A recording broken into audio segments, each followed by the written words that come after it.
the Carroll County Commissioners meeting of August 7th. Would you join me for the pledge, please? It's August already. I pledge allegiance to the flag of the United States of America and to the republic for which it stands, one nation, under God, indivisible, with liberty and justice for all. Okay.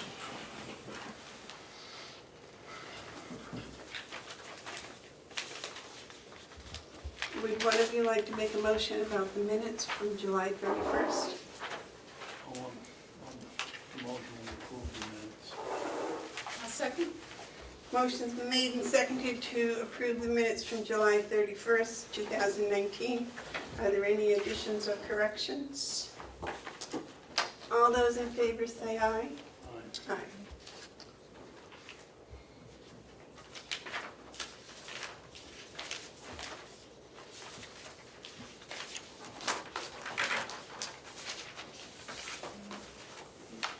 Can I just use your pen for a second? I've got my note.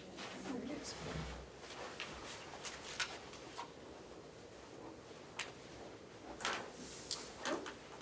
Oh, I have one. Oh, I you just- did? Okay. Yeah, thank you, Ken. Thought I had one.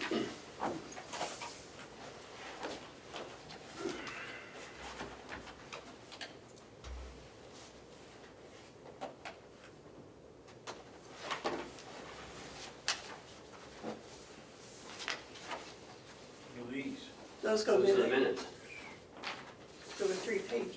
You just didn't staple them together like Right. usual. No, I saw him yesterday. Right. He emailed him. You did, okay. So it's all set? I thought it was something else. Oh, no. Are there any media questions? Is there any public input? The check manifest approval for the week ending August 2nd, 2019 was $108,980.39. That's a misprint. Hmm? It's .039. Oh, sorry, yeah, it's 39 cents. Okay, the first thing on the agenda is the Stericycle contract.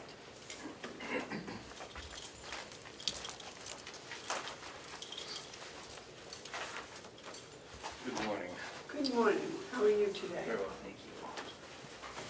Certainly appreciate the air conditioning today. Good. Stericycle is our hazardous waste remover. We've been dealing with Stericycle for as long as I've been here. And they had one of those auto-renew contracts that was very difficult to get out of. And last time I missed the bus 2 years ago, and I refused to miss the bus this time. So the contract expires December 31st, and without proper notification, it would automatically renew, and we do this all over again. Okay, that's- So you have a letter before you that I've crafted on your behalf Right. to cancel the contract according to the terms of their contract. I'm not suggesting that Stericycle won't be our company moving forward, but I want to put it out and see if there are any other companies that can do what they're doing give us better service for a better price. So you're going to do an RFP? I'm going to do an RFP, yes. But I'm presenting this is if that is what the commissioners would like me to do. Well, we don't want the automatic renewal, No, we don't. so regardless. But I don't want to speak for the commissioners, is what I'm saying. I'm making a recommendation. So what you're saying is this is the way to get out of the automatic renewal that we Yes. were in, that we couldn't get out of last, That's right. 'Cause I was it missed- January or something we talked about? Yep, It's, you have to give 60 days written notice during the 6-month period prior to the renewal date, if we desire to get out of this arrangement. and we're in that window. Right. And then you're gonna do an RFP? Yes. Madam Chairman. Yes, David? Ken, why did you give me this? It's in our book. Somebody has to, that's the one that the chairman signs. I didn't give it to you, I gave it to Amanda.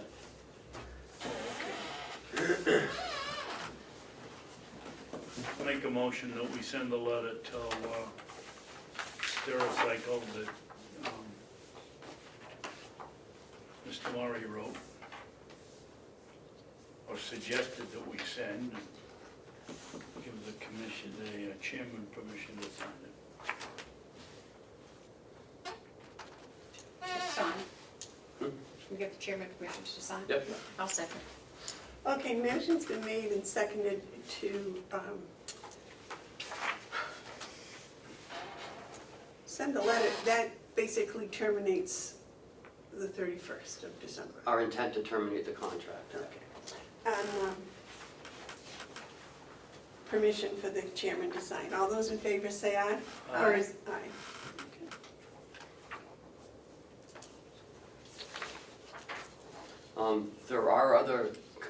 There are other companies out there. You check around with maintenance in some of the other counties and you'll find the names of the ones that they utilize. I saw a truck here in Wolfboro the other day with a medical waste disposal written on it, 2-foot letters on the side of the truck. And there's somebody around. I'll be soliciting as many as I can, as well as advertising it. Our regular waste company doesn't have a medical. Waste Management does. They're gonna be one of the ones that I'm gonna be sending an RFP to. Because it's medical waste and bloodborne pathogens and things, they have to handle it differently. Differently, yeah, it has to be all. It is hazardous waste, I Mhm. believe it's considered hazardous waste. Yeah. All right. While we have you here, you want to do the updates? Sure. Is that all right? Oh, yes. All right. Okay, we keep Bob here and then send him away. Yeah, it's fine with me. Okay. The boilers at the jail are installed. They're being wired and control work being done as we speak. Not ready to fire up yet. The boilers at this building were done this past week. Last Wednesday, they ripped out the old boilers and had the new ones sitting in place in one day. And I invite you to go down in the boardroom and look at those. They're like a third of the size of the old ones. Oh yeah, it's amazing. Pretty impressive. It's hard to believe it's hard to believe that they're gonna put out the same amount of heat that the big ugly ones we had there. The new boilers are about the size of that table right there. I've been in and seen them. I can't believe that they can do it, but they do. Not tables, just drawers, yeah. At the jail, we had 2 4 million BTUs. Two 4 million BTU boilers that have been replaced by two 2 million BTU boilers. They cut the size, Wow. did the engineering, And what's the reason for that? a better efficiency.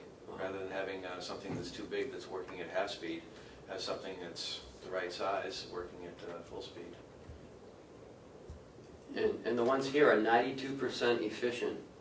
At Minimum. At least. Yeah. At least. So it's just amazing what they've done in the past, well, 35 years. I mean, Yeah, well, when you start thinking As I actually started how long saying it it, was, yeah. it's, yeah. They're what they call condensing boilers, which means they, instead of just burning the fuel and having the flue gases go out the chimney, they recycle the flue gases internally and extract more heat. no, these are German-made. German. They're very modern looking, they're very innovative, the way they have it. There's not much to them, really. The Germans are 20 years ahead of us. Yeah. Did you say 2 billion BTUs? Million. Million. 2 million. You had a question, Terry? So what are we expecting in the savings? That's all in the report. Off the top of my head, I'm not going to spell out the number that I'm not sure of, but it's all in the Siemens report. I know we did nothing in that scale, but it cut our electricity bill down by like $150 a month. Wow. We got a new system last year. Good. I know. That's Yeah. huge. So, This system not only recycles its gases and things, but there's also a heat exchange in the rooms that's going to drop the. Well, So that's separate, that's not part of the boilers, that's part of the air conditioning system. But your point is the same, the job that it's doing is the same, it's just two different systems that are doing it. But it will help reduce our Absolutely, heat cost. yeah. Yeah, because how was it prior to these going in? You told me, and I can't remember. It was just air conditioning. You had- No, what was main and what was secondary, and then secondary and main, and, The boilers were the primary heat source, the air Okay. conditioners were were the primary air conditioning system. But now, the rooftop units are gonna be secondary because they're gonna be used for make-up air, to make sure that the building has fresh air. That's gonna be their only purpose. And the boilers will still maintain the primary heat, but the air conditioning system is gonna generate heat from one room to the other, from outdoors to indoors. so we won't have the boilers on in the summer while the air conditioning's on, Typically, no. No. like it has been over the past few years. They may run, I don't know how the control work is exactly gonna be set up yet, but they may run for that reheat coil that I told you about. But most of the work is gonna be done by the new system. Very well. Anything else? The door system is functional in this building now. I'm in the process of creating cards. You have yours, but I don't know how to put the pictures on them yet, so once I figure that out, you'll have pictures on your cards. Bob, But they do work. can you give us some of those clips? Yeah, Because I know they can put them on a lanyard or whatever Yeah. they want. I know Commissioner Babson was asking for one. you'll have clips, you'll have a little plastic pocket for Okay. them to go in. That's what Amanda was asking today too. Yeah, you'll get those when I take them back and put the pictures on them, and then I'll give you clips and whatnot to put on them. When they're in the rigging you got there, will they operate the unit? Absolutely. You can keep yours So in we your don't wallet. have to, No, I thought you had to slide it through. you do, but you can just take your wallet out of your pocket and swipe your wallet in front of it, and it'll still pick it up. Or it doesn't have to go in the slot. There's no No. slot, it's just proximity. Okay. Just waving your hand in front of it. Well, That's what works on my car, and my car ended up in the woods because it started itself, so I'm. Well, that's not, That's just- we're not sure if that's what Still, really it's just When happened. you're in the area and you swipe it, it works. That's what you now. told us. I don't know, but how it So really you want happened. these cards back? that you At some gave us? point, I'll ask for them, and I'll Okay. take them for a couple hours. I'll take your picture. and- I'll give it back to you today. No, use it for now. Oh, well, I'm gonna be gone the next 2 weeks anyway. Don't worry about it, just hold on to it. All right, will do. Just don't leave it in Africa. No, Yeah, I wouldn't be close enough. I'll catch up with you when you get back. Okay. Alright. Anything else for you? No. Alright. Thank you very much. Thank you. Thank you. Does anyone else have a question for Bob? No. Okay. The next on the agenda is the commissioner's mailbox. Now, last week we talked about that, and we have 4 boxes, right? Yes. And with only 3 3 offices using it. I don't know, I haven't asked them yet who wanted what. Are you thinking that you want your own box? Is that what you're thinking? Well, I'm thinking that it would probably make life easier in the office if the commissioner's stuff came to one box. The only problem with that is that a lot of the invoices and a lot of the checks that we receive come through as the Carroll County Commissioners. So the mailman would have a difficult time differentiating between what an invoice was, what a check was, and what your personal mail would be. So I don't know how to handle that unless you want to put your individual names on it.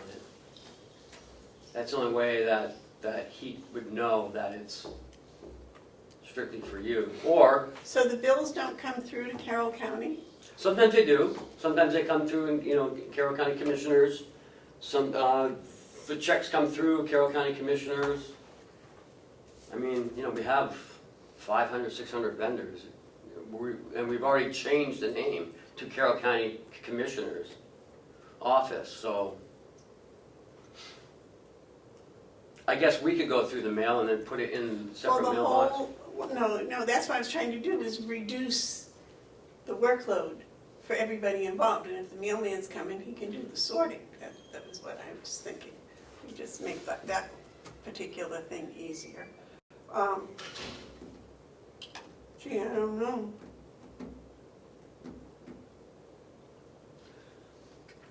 Anybody have any suggestions, David? Well, when I went down to the post office, they said that they wouldn't do any sorting, so I think that's sort of out of the question. We do get, if it says Carroll County, it comes here. I've gotten registered deeds mail, sheriff's mail, county attorney's mail. If it says Carroll County on it, it comes right to the commissioner's office. So there's no, unless it says Carroll County attorney, then it goes there. But if it says Carroll County, it comes to our office. But generally, they do sort the mail down there, because the deeds mail goes to the deeds. Because it says deeds on it. But if it says Carroll County, it doesn't. It comes to, right to here. Right, but I mean, if it's addressed to a specific office, it goes to that office. So, in that sense, they did it. Because I know the day I went down and picked up the mail when you were on vacation, they had said that there should be a better system. So, you know, just thinking what would make life easier for everybody involved. Any suggestions? No. I was unaware that everything comes into the commissioner's office. I mean, that's the way it's addressed. I don't see how to get around that, if that's the way the mail comes in. I mean, it's always been like that. Madam Chairman, while we're on the subject, it says Commissioner's mailbox discussion. I thought this was going to be a discussion of who opens what mail when it comes in and it's Monday and we don't meet till Wednesday and it says Carroll County Commissioners. If I'm here, do I have permission to open it, or if Terry here, does she open it? I thought this was going to be a discussion of who opens the mail. If it comes to the chairman, obviously you open it, or if it comes to me as personal, I open it, or Terry, the same. But what is our procedure? I thought we'd accepted a policy where if it was addressed to the commissioners, it came to the commissioners' meeting and was opened at the meeting. Well, that would be difficult because, you know, we get checks from the state. No, I mean, what Dave was talking about, the personal letters addressed to the commissioners themselves. Didn't we talk about that before, about opening them at the meeting? I don't remember. I don't remember. We don't have a policy on it, I can tell you that. We had talked about it when Commissioner Hansel was here, but we don't have it in writing or anything. Madam Chair? Yes. I would think it would make sense if it comes in addressed to us personally on Monday. We're here on Wednesday, and I don't think there would be any type of an emergency that we couldn't wait and get it and open it ourselves if it comes directly, you know, with our names on it, Individually. individually. Oh, I don't think that was the question, was it, David, the individual? No, but if it comes into the Carroll County Commissioners and it's Friday and we're not gonna meet till Wednesday, and I'm here almost every day because I live around the corner, but do I have permission to open it, or if you come in, do you have permission to open it, or do we wait till the three commissioners meet and then we open it? I think that's what we had decided, that we'd wait until the three commissioners were here and open it. Well, I don't remember that discussion. No. So whatever you want to do is Cheryl? fine. I believe, if I remember correctly, what you guys decided was anything that came to you individually with your, or said personal confidential, that came to you. Anything that just came to commissioners, like generic, just commissioner's office, Ken or his designee had the right to open it, notify you guys. Well, that's right. That's what I remember. That's a designee. That is clicked. Okay. I don't remember, I'll have to check with somebody that's been recording and see if he can remember. A long time ago. Yeah, it was. It long. was, it was with Commissioner Hounsel was here when we were doing that, so. Anything past last week was a lot. All right, so we'll just check on that and see. But individuals, so what they're gonna do is they're gonna bring the mail here and put everything addressed to the commissioner's office in one of those boxes. Or Carroll County, that doesn't have a specific, Designation. Right. Okay, the next is there anything else anybody wanted on that? Okay. Fine. The sick time buyout policy? Yeah, last week we approved it and you two signed it, but Commissioner Babson pointed out that the grammar was horrible. So I corrected some of the capitalizations and so that's why, yeah, he wouldn't sign it. So I was thinking, so I changed it I took a lot of the capitals out and so I'm just looking for all three to sign it. That just, to me, I makes it. saw the corrected one yesterday and I'll sign it, and it's exactly the same, except the punctuation and the other stuff. is Now, correct. this says that the employees will submit a request to the department head, and I'm pretty sure the one we accepted didn't have that in there. Right, because it's gonna be The department mandatory. heads would do it automatically. Right, See, that says Shall submit a that the request. employees have to do it, and we just said, no, the department heads just will, the department heads will do it, because they're gonna get paid. They're just gonna get paid, that's it. They're not gonna have an option whether to get paid or not. I think I did all in here too.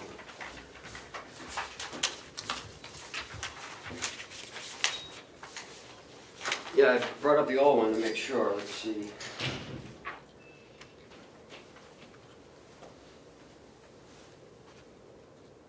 Yeah, you're right.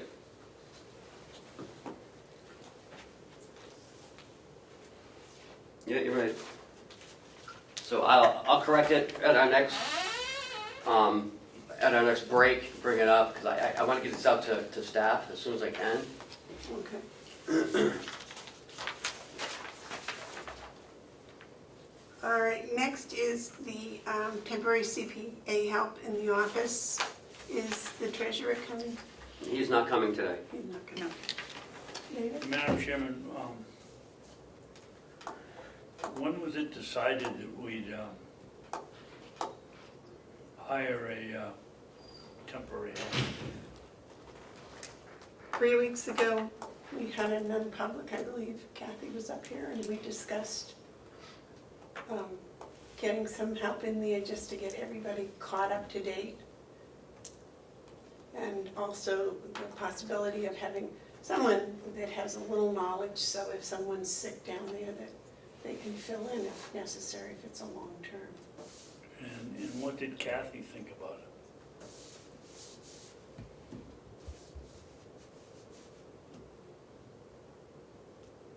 I mean, I I would think have thought her objection at that time was that she didn't have time to be teaching somebody. And that's why when we were talking about biting the bullet and paying the money for a certified, a CPA to come in that's trained, that already knows, municipal systems. Maybe not our particular system, but, most municipal bookkeeping systems deal with the same type of thing. Have you discussed it with her? Well, she was here that day. No, but have you gone down there since you decided to do it and talked to her and see if she wants to do it? I talked to her about wanting to get her help to get things caught up in the office. And what did she say? She didn't particularly say anything. We were talking on something else when we were talking about that, but Well, something doesn't add up here, because I talked to her yesterday about it. If we're gonna have somebody come in and help in the finance office, I would think the first person we would go to was the person in charge, and she said that she didn't wanna do it. She did not support this. And she also said Yes. that neither one of you had talked to her about it, so I guess you probably should, just to make sure that I didn't misunderstand her. I don't think we've decided to do it, I think this is just a discussion on what, if it's a possibility. I don't remember taking a vote or deciding that that's exactly what we're gonna do. I don't either. So, I don't. I think this is just Well, that was, we were having a discussion when she was here. I did put discussion, Yep. but I didn't know what everyone was talking about, so that's why I put discussion. We can't hire a CPA, for one thing. That would be astronomical. $90 an hour. We don't have $90 an hour. $90 an hour, in the have they been budget. to school yet? I'm not sure we can do this. I'm not sure we have the money or the appropriation. We'd have to run this by the delegation for some funding. $90 an hour is a lot. I don't think you get it for $90 an hour. You know? Well, that was a quote I got from MRI when I had asked if they, because when we were talking originally, he was talking about they had temporary help. That, you know, if there's a, for example, if Kathy were to get sick and be out for 6 weeks, what would we do? We would run the finances. Close the doors. Well, that's what I'm saying, and that's what worries me. I've been saying this since before I was running for office, that, you know, that they need backups here. Well, And it's, I mean, Cheryl's been working her butt off trying to learn the systems and things, but it's not something that happens overnight. You know, and if Kathy is, something should happen, I mean, she was sick, what, for 3 days or 4 days? And I mean, I personally was in a panic, but if she wasn't, you know, it might be something serious, because I don't think things would run very well down there. Yeah, I don't disagree with you, but I don't think that it's gonna help at this point. I don't think, I mean, we don't have any space, for one thing. Two is, we don't have the money. We have a whole annex over here, so. Yeah, but our system is here. So we can't, until we're on the cloud, we can't, Move around. right. I don't know, I think we should talk to Kathy and come up with some sort of plan. I mean, I'm glad we're talking about it. How long do you think we would have this person?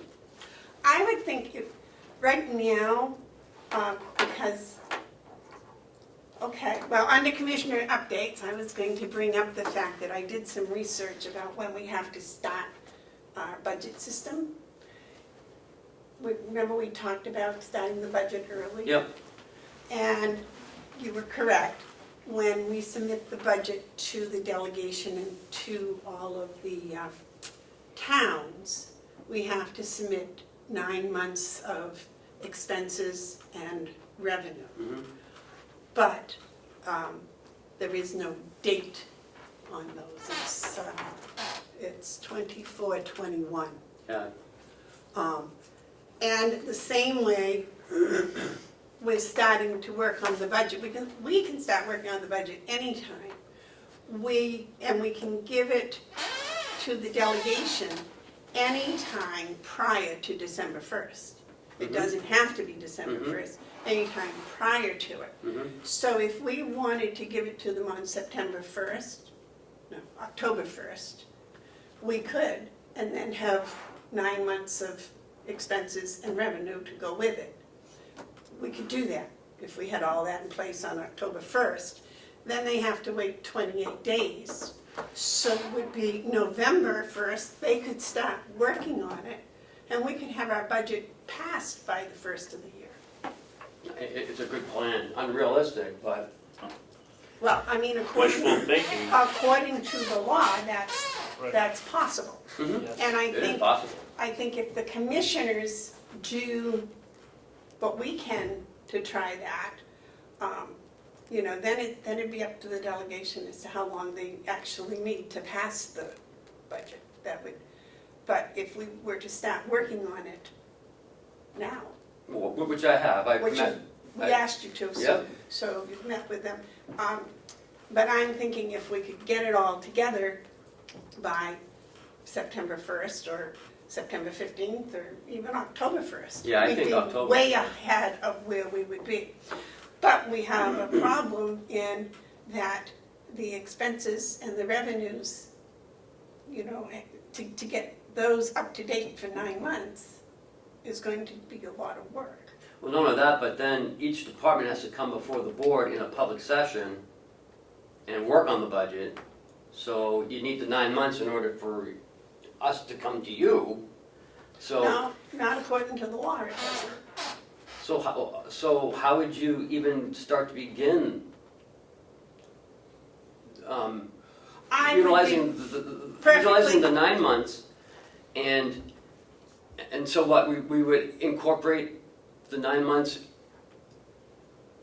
after we presented it to you, or? If we were to do our, if the departments did their work based on the previous 9 months, even though it was in 2018, the previous 9 months, we could use that same information, the previous 9 months, or the previous year. We usually use the previous year anyways, to look and see what they did and how they're doing. But I'm saying though, the format, once it's put into the, I don't wanna create more work for Kathy either, because she has to input this stuff every time we change it. Well, that's what I'm saying, that's why I think to get everything up to date now is what's important.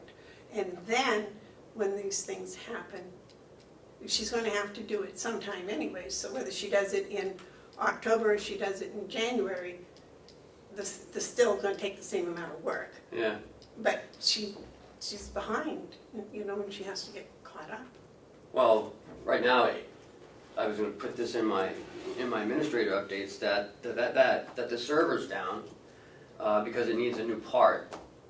We've notified Avenue, they are shipping it. Once it gets here, if it comes today, John will help install it. If not, Avenue will send someone to install it. But there are no checks today, and we haven't inputted any checks. Because there's a part that, it's a memory board or something like that, that needs to be replaced. This happened a couple years ago as well. We're also looking at going in the cloud. I know I've told you this before, by the end of the year. We're first on the list as we work towards, getting towards the end of the year. Kathy's been talking to them almost every day about something. And so, once we get the server fixed, then we can run the checks. But we haven't been able to even input them into the system. We have no way to write individual checks. Because I believe this week is the week that the credit card check gets written, isn't it? No, I think we already did that last week. Yeah, we did it It'll come Or in the week next before, week, but last week. last week. When I signed it last week, I don't know. You didn't sign checks last week, okay. I did, Oh, you did? I believe so. No, I did, Yeah, I thought Terry and Amanda did. yeah, we did. Oh, okay.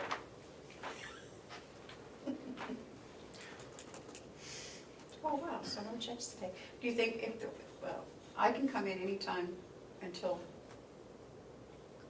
Tuesday, I won't be here Wednesday. I spoke to Joe, I'm gonna utilize the assistant treasurer. Who's supposed to sign them today? Probably me, because I usually. Today's Yeah, the I can't keep 7th, track. Terry and David today. And then the next- next week would It'll be, be you and David, and the following week you and David, because Commissioner McCarthy won't be here. So She'll be in the Savannah. if they so- come in before next, if they're available before next Wednesday, just Okay. call me and I'll come down. okay. David? Thank you, Madam Chairman. Madam Chairman, I don't want to shift the blame here, but if we get the budget to the delegation on the 1st of December, why does it take them a third of the year to get it passed? I think that we can get it there earlier, and I just think it won't make any difference. It's still going to get passed on the 29th of March. They have it from December 1st. Yes, they can't do anything for 28 days. See, I'm sorry to interrupt, but that's not true. They can do discuss something. it, but they can't vote. Right, but they can still set up subcommittees, they can And go through the budget. absolutely, but I mean, they can't vote. Right. They can't approve it. And it's the busiest time of the year for these folks. The delegation is difficult to get them. Monday and Friday are about the only 2 days they can come in here. And some of them have committee meetings on Mondays and Fridays too. And so it's, by us moving it up, I don't think we're gonna gain anything. How are we gonna, what are we gonna do if the books have to be, if you wanna do it, I can't imagine coming up with a budget with less than 9 months of expenses and revenue. So it's gotta be done with what you said in the month of October.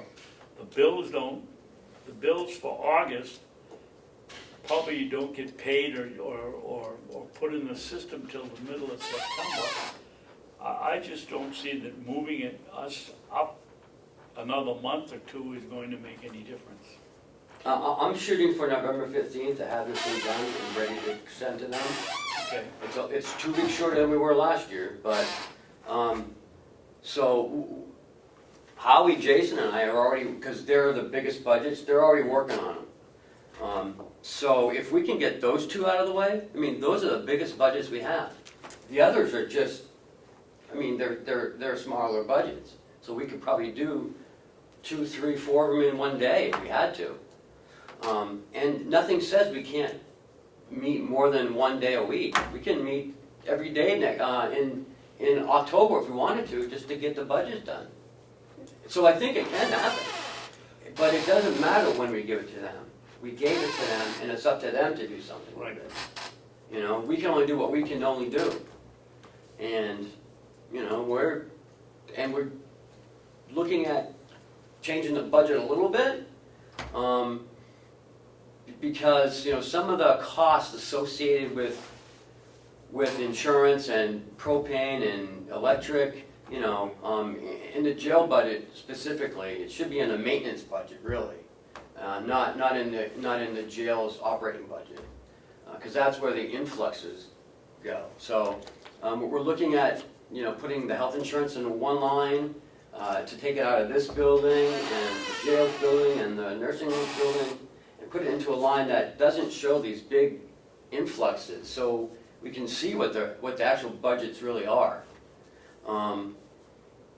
But I think we can get it done earlier, and that's what I'm pushing for. But again, it's not up to us to tell them what to do. We can't. We can only give them the information as soon as we can get it to them, and if they do it, great. If not, it's on them. So, but at least we've done our part in trying to get it in there quicker. My thoughts exactly. That if we do the best job we can, and, you know, then it's up to them. Right.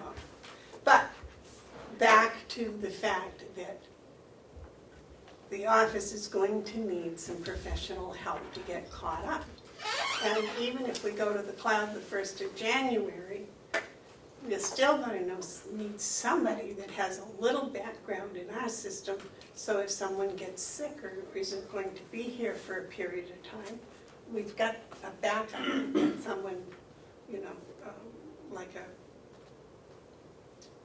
that can walk in and help, so we don't sit here and look at it and go, oh my God, what are we going to do? But, you know, with all due respect, I don't think it's a CPA we need. CPAs are very expensive, and I think we need someone who's been doing finance for a while. Well, this isn't someone we're going to hire permanent. This is somebody, I think if we're going to help the girls in the office, and what we have to do is find the best help we can find. And that would be somebody that's, you know, trained and been working at it, possibly a person that's retired Yeah. or, through a headhunter, that's what they do. They just put in temporary help to get through the crisis and then they're gone. That's my feeling, and watching these girls work until 8 o'clock at night, that's ridiculous, under any circumstances. And we've got one person in there who's still training, who's still learning, and I think it would just be best to just bite the bullet, get them all caught up, and then people could do the jobs that they are supposed to be doing. Kathy's supposed to be finance director as well as, part-time bookkeeper. It's just, it just seemed to me that having, and I will talk to her again, but I thought that the day she was up here, we were talking about it. That's what we had discussed when she was here, and her, right? Isn't that when we discussed it? She was here? Yeah. I don't think she likes the idea. I'm not, she thinks that, it'd be more time trying to train the person than the actual work that would be happening. Well, that's why I'm saying, let's hire somebody that is already trained, or, and it's only going to be just some small stuff with our particular system, which apparently is different than the rest of the counties, but Well, I'm sure other people must use it somewhere. I haven't found We're one. not doing, I haven't found it there's either. 270 municipalities. Someone must use it.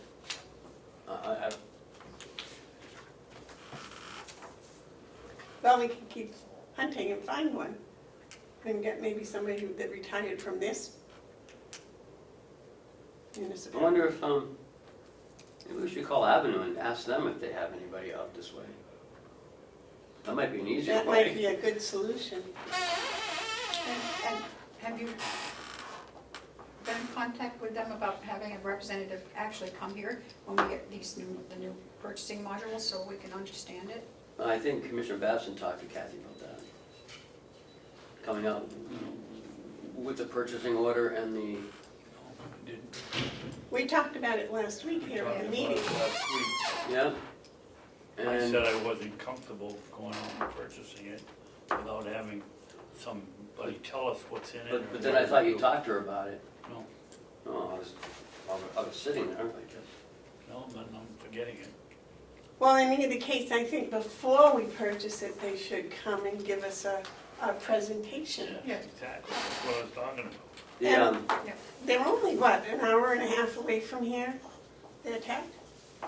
I believe so. I thought it was in Londonderry or Derry or, Hudson somewhere down there. Hudson? Yeah, somewhere. Well, that would be a couple of hours, but still, it's close enough. It's the person lives in New Hampshire, so yes. it can't be a long drive. So why don't we contact them, find out who's using their system in New Hampshire? That'll be an easier way to figure it out. And find out if they can come and do the presentation. Is that what everyone wants to do? I would like to see it, yes. PO, And any questions we have on the system that we already have, for the programs we already have, how they work. Right, he should be able to answer those questions. okay.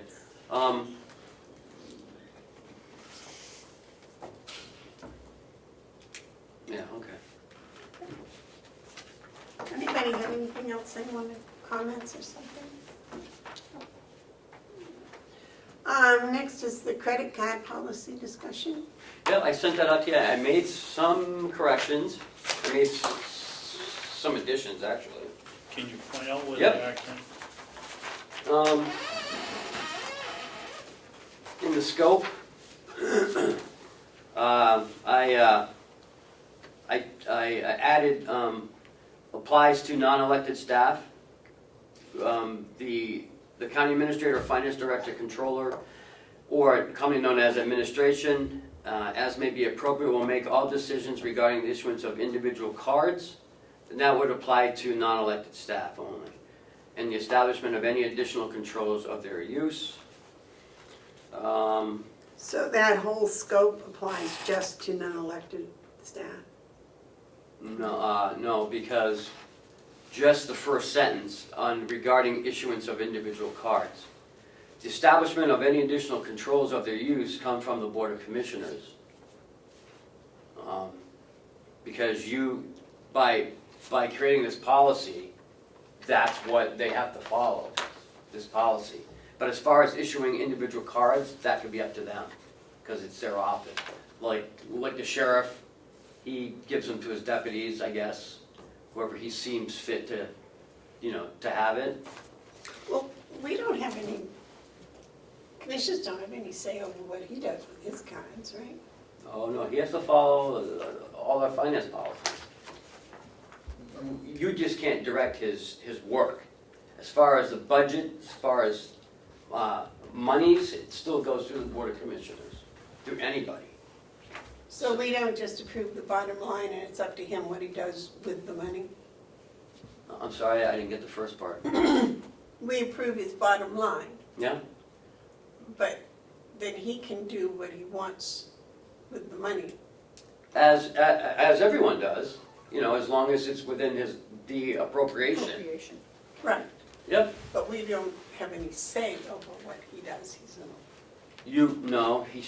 Everyone still has to follow the county policies. They have more policies in their department, but they still have to follow all the finance rules. They have to follow, the accounts payable rules.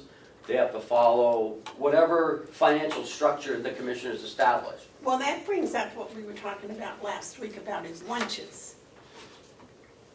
Mhm. Isn't that under his control? Doesn't he have jurisdiction over who gets lunch and who doesn't?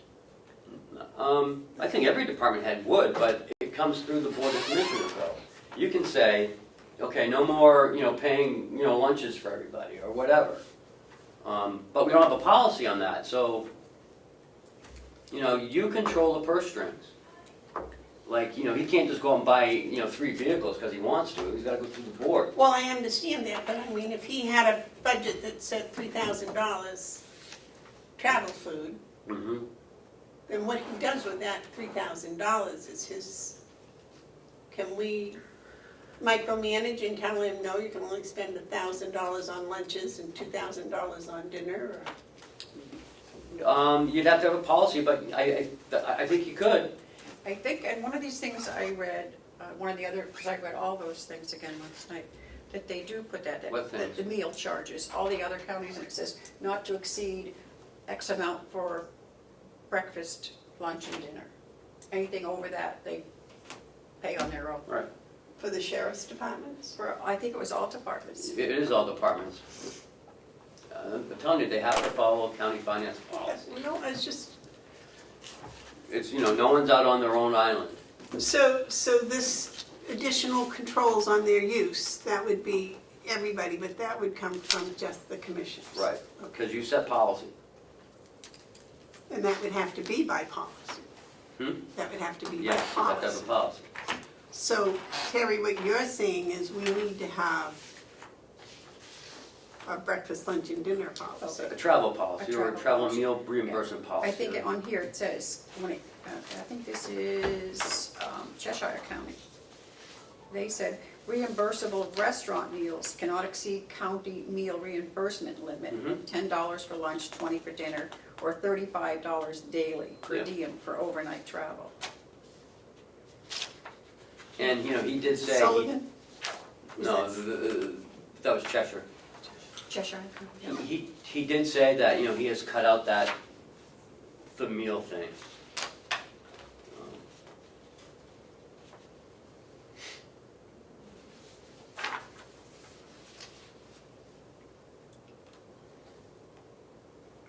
And it even says in our policy here, on number 4, reimbursable meals cannot exceed the county's meal reimbursement limit. See county meal policy. So now we gotta come up with a We meal don't policy. have, We don't have a county policy. well, I think that should be in a travel policy. Do we have a travel? Yeah, I Yep. saw a travel policy Yep. somewhere. So I think that has to be updated as well. And so the county meal policy should be part of the travel policy? Yeah, because I think so, you because you normally would have use it meals unless you're when you're traveling. traveling, right? There are exceptions, of course. meetings, but. You know, once upon a time, when meetings here went past 1 o'clock, Chris used to bring over a tray with dinner on it. Remember that? Only when we were like working on the Budget. budget and we couldn't leave, so I had him bring meals over. Yeah, I knew I remembered. yeah. What is the federal per diem day? Day for meals or I don't travel? know. I'll have to look that one up. You know, I mean, you did a lot of research. Used to be $126. Really? A day? Is it- Yeah, well, when I was in the legislature, that's one of the things you could take off on your income taxes. Wow. $126 a day. But that That's included too high. travel, didn't it? Not just Yeah. food. Yeah, No, well, that was the whole the whole thing. It thing. would just be interesting what that food, what that per diem Okay. travel allowance is, just to see that, make sure that we're Seemed to me like it was somewhere in high. there. Now, in the union contracts, did they have anything? No, not in nursing home. Might be in the jail one, there might be one. It No, just- no, it's just for paying for meals at trainings. Yeah, Jason wants to go to this, he says it'll be easier, and I agree. So much a day. Yeah, Yeah, just so much a day. Yeah, we should say $35 a day seems a little, I was thinking 50. I was gonna say, I think military gets 50. Is that breakfast, lunch, and dinner? Yep. Because I was looking at this and, if what can you buy breakfast for $5? Maybe McDonald's, I think it's not more now. but, I don't know, see what this, the standards are.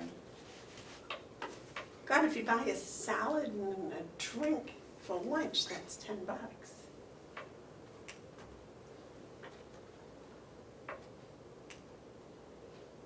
And dinner, I don't know. I know my son was getting, they get like 50, they were getting $50 a day for meals, and so they go buy a loaf of bread and a package of bologna. Yeah. And eat in their room so that they save their money. Well, I mean, I guess if that's what you want to do. Crackers and peanut butter. All right. So that wouldn't be part of this though, okay. Well, yeah, I think we just leave it, see the county meal policy, Right. like it's in here. And then on the second page, we had talked about, I think Terry or Amanda, you were concerned about when you get back from the trip, you got 3 days. Yes. Yeah. So I added, at the first sentence, I added, all receipts related to the purchase need to be submitted as soon as possible or within 3 working days of return to the department head for approval. And then sort of to the last sentence, second to last sentence, I put, documents shall be submitted within 3 days of the purchase or return to work. Kenny, where are you looking at? What Number 3, page Page 2. two. Number 3, okay. The second sentence before the last sentence, second to last sentence on 3. Yeah.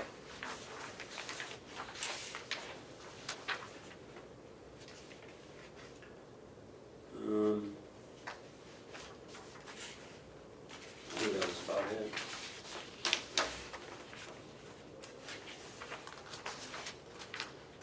Somewhere here I saw one of So those. there's no way to do any pre-approval? I think, yes, there was one that I liked, on some of these, they put a limit. The credit card has a limit. Some of them were $2,500, some of them was $3,000. They Oh, put those are other credit other cards? cards, yeah. Oh, I see. So I thought, or some of them, and there was even one where they couldn't purchase anything over $250 without a purchase order, or without seeking permission. And that might be a little, Hmm. but I think putting a limit on it, whatever you guys, they don't have a limit of $20,000.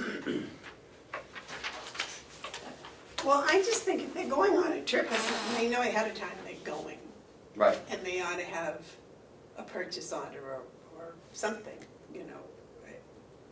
acknowledged by the administrator or the commissioners that, yeah, they're gonna spend this, yes.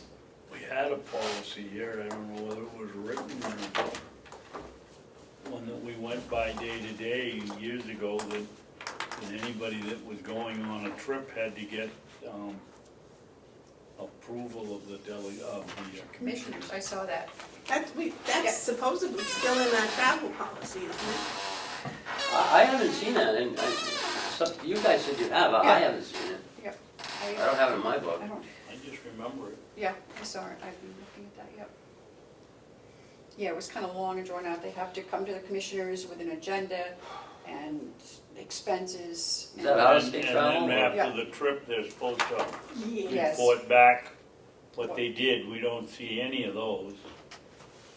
I've never seen that. Well, I think that should be And the they're next. supposed to share their knowledge, right? That was one of the things that they, with their department or whatever. I don't remember, I just remember the discussion. So would that be for the commissioners too? You guys go to training, come back and tell us? Yeah, Yeah, sure.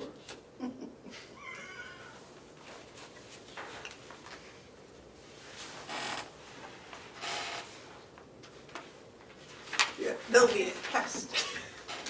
Hmm. Well, I think those are two other policies that we've got to work on. So the travel and meal policy and just the regular travel Yeah, policy? just, I think the meal policy would be in that. Okay. So travel policy Yeah. with previous permission. But I think in using the credit card, I mean, if it's little everyday stuff, like what's your name runs down and gets things for the nursing home for their activities and stuff like, that's one thing. But I think if they're gonna make a special purchase of, anything more than maybe a couple $100, somebody ought to know about it ahead of time. Give them permission ahead of time. Let's see, I was trying to think what you spend your credit card on. Office supplies usually. Well, yeah, but if we go to a county commissioners meeting, you pay for lunch with them. Yeah. Or we'll pay for, rooms at the Primex conference and, Right. um, So I think notice of that and the amount. I think that should be somehow, that I think should be public knowledge too. if it's in the budget, would that be sufficient? Like because I know Jason puts all his trainings in the budget line. Right. I mean, because you gotta put the money in there before you go. But it's not itemized, is it? If I wanted to see what it cost for my room at Primex last spring, that's For not your on, room? that's not on the budget. That's not in the budget. No, I add them all up and I throw them out. Oh, that's what I'm saying, yeah. So I think that might be where, at least something public about it so that the people, the taxpayers would know that that's what was happening. Because I hate to say it, I don't even know what it costs for mine. I think it was Carroll? 139. I think that during the budget season, you guesstimate what you're gonna be doing and they pretty much know what's coming up for trainings ahead of time. And then, but it's not specific, it's just a general figure of what you expect to use for training. And then, when it comes to the specifics, they should come in and say, we are going here and this is how much it's gonna cost, and that would be public. You know what I mean? And then we could ask them to be sure and come and tell us what they did. Yeah. Or, Yeah. what was it you said they had to do, David, related to the I thought they commissioners? had to come in and just tell the commissioners what they got out of the trip. And I think that everyday credit card purchases, are fine, but if there's anything out of the ordinary, it's, because as it is now, they can spend whatever, and we don't find out about it till 2 or 3 months later, and then there's no recourse if it's something that we wouldn't approve, or you as administrator.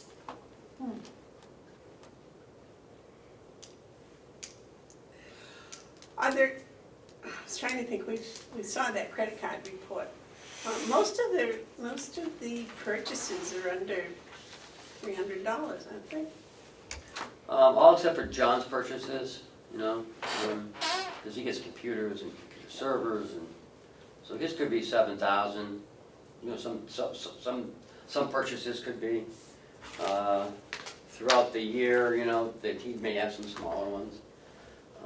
But I think it might not be a bad idea if he just came in and said, look, here's the, it's in my budget, and this is the 3 computers, and this is the cost, and I'm gonna purchase them this month. No, he comes to me whenever he's gonna buy something, and he talks to me about it.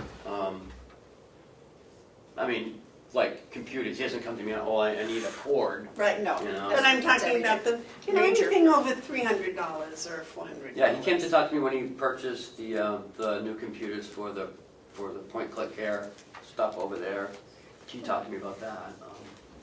And he gets the best deal he can. Right, but I mean, I just, kind of just give us a heads up, the commissioners and I would think the finance office would like to know that, the bill's gonna be $7,000 more next month than normal. They know, he gives them the backup when he purchases it. He does. Yeah, but when he purchases it. Well, he talks to me first, then he purchases it, and then he gives them what he purchased, how much it was, and the whole list. And then we sign it. Yeah. I think it's good that we're getting a travel meal policy together and a travel policy. Credit card. David, what do you think about this pre-approval for big purchases? I think that we certainly should have something, I don't know what the level it should be, but. Well, currently we have $2,500 for out of the ordinary purchases. Right. But that's too high, I think, for Credit card. a credit card that's, I hate to bring up some of the things I've seen on the credit card that I wouldn't have approved if I had a chance to vote against it to begin with. And I think the only way we could do that is lower the threshold and then have to come to us, maybe $500 or, it's tough because I know the nursing home has requirements that are up there every single month, but some of the things that come from some of the other departments, I think we certainly should have some say over the level that they can go without any supervision. Can we try it with our, I don't know, a limit of 300 or 500 and just see how it works, if it's too complicated or if it gets, or. I think $300 is too low. What do you think for an amount, Terry? Or do you think that's not a good idea? No, I think there should be, but maybe we should look at it by department. I know everybody should be equal, but if we look at the credit card, you know what I mean, how much, like the nursing home, how much they put on there, or I don't know. They do most of their stuff now with purchasing through Seth, right? Yeah. I don't know, I don't, he uses a credit card though, right? He uses No. a credit card. Some of the things that they order regularly, like toilet paper, paper towels, that's gonna go over 500 every single time. Yeah, but they don't use The it. baby Credit wipe, card, lady, But we're using another company for them, that's a separate company, but can't that's that- $7,000. but that's a lot of money It every, is. and we buy them all the time. I don't But know do they why use a credit card for that? Can't Yes, that be billed? Don't we have an account somewhere with some vendor? The baby wipes we've gone to Samela, so they're not on the credit card anymore, but, some of those things like what are those bedcloth things called, you know? Oh, the chucks? And paper towels and toilet paper, those add up every month. Why aren't we using like enforcement paper or something like that? Holly? Seth is getting better pricing. The trade-off is, we would prefer to have an open account and be billed, but Seth is looking at the bottom line. And when a company doesn't have to do billing, because essentially you're paying by credit card, they offer you a better price.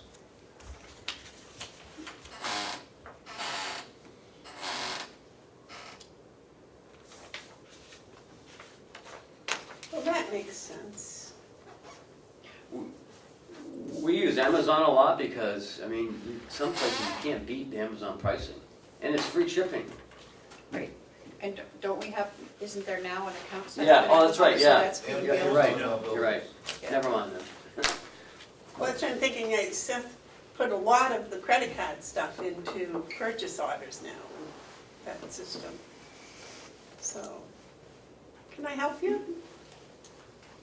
I just wanted to hand Ken something in case you had Here. time for an update. Oh, thank you. 4 copies. Thank you. I think we should. Always.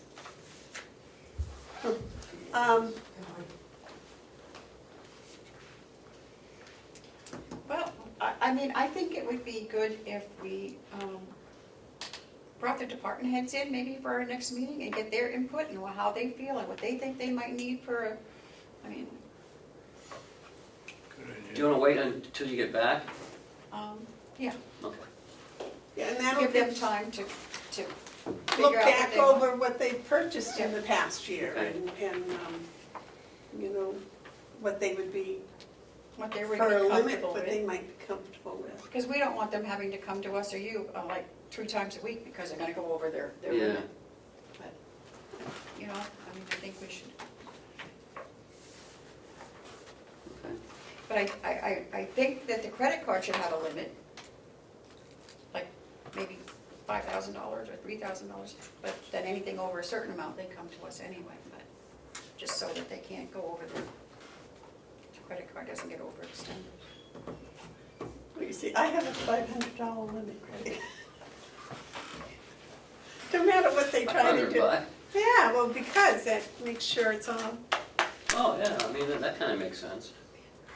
I can spend that in an I hour. was just saying, that's one well, purchase. yeah, no, this is for my farm, so, yeah, no. Okay. Well, because they add up so quickly if you don't pay attention. Oh, yeah. So, you'll be back on the 28th? Yes, I'm back on the 21st, I think, but I won't be here. Yeah. Okay, so I'll schedule this for the 28th. I just think so they don't feel like they're being left out of stuff that really, you know, is going to affect their department. Yep. I think the only one who would need anything higher would be John. But other than that, I don't think anyone needs more than 5,000. But again, I don't know what their credit card looks like at the nursing home each month. Okay, we all set on that one? Okay, because I had a question, number 4 seems a little confusing to me. It says the card can be used for meals when at least there's an overnight stay.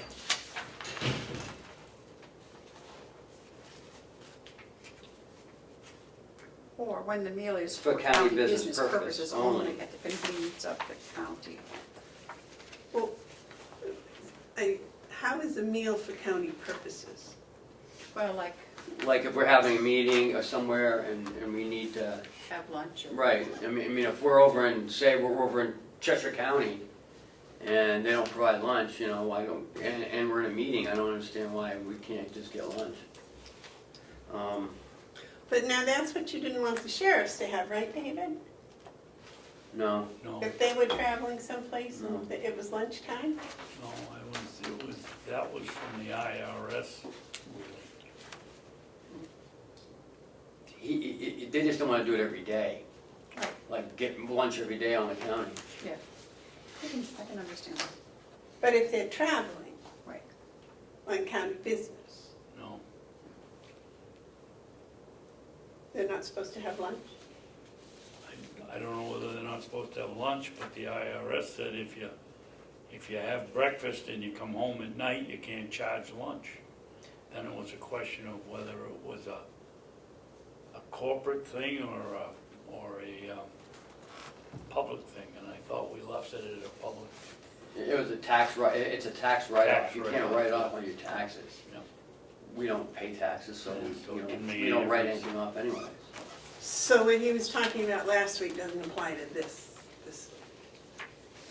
All depend, I mean, if you're abusing the credit card, like, Well, no, but I mean, if I eat lunch, if I eat breakfast at my house, mhm, and then I go to, I don't know, some meeting up in Bartlett, and it gets out at 11:30, and I stop and have lunch, but I go home for dinner, is that lunch eligible to be reimbursed by the county or not? you could.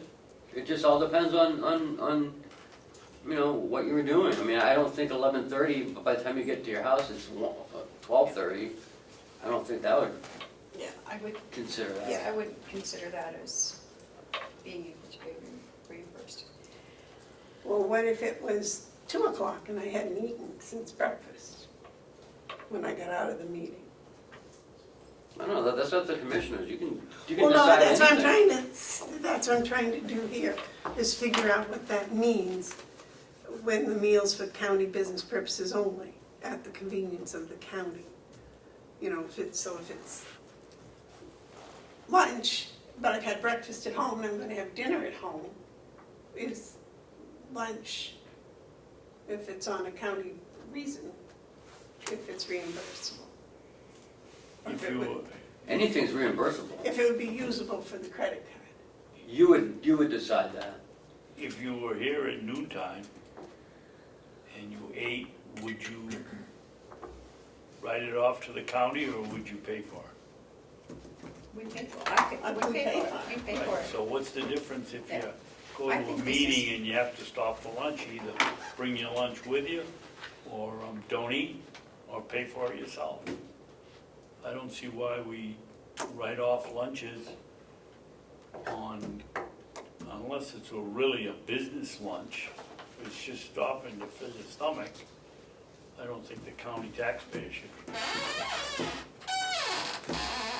Well, that's what I'm wondering. I mean, if we're working on the budget while we're eating lunch,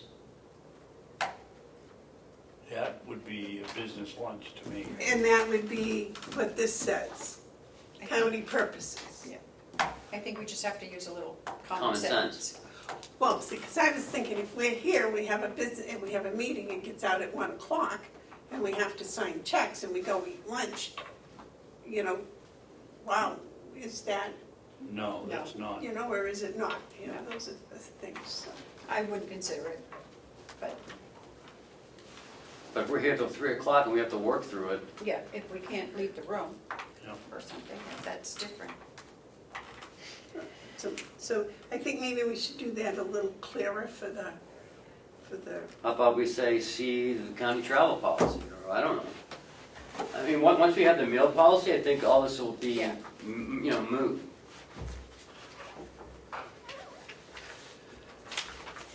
because I was thinking, like, when we go to the county meetings in Concord, Yep. and we stop for lunch, maybe we shouldn't be putting those on the credit card. I usually don't. You pay for them out of your pocket? Usually, You bought my lunch all those times? usually. It hasn't been that many. I know, it's only been once, I think. Oh, it I has. bought everyone's lunch at the cafeteria down there. I didn't, at the time that we went and we stopped for lunch, I didn't turn in reimbursement for that. No, but we got out early that day. These other days we And were I- late. Well, we were down there for meetings. But like when I was at the meeting Friday, I ate lunch, but I didn't charge for lunch.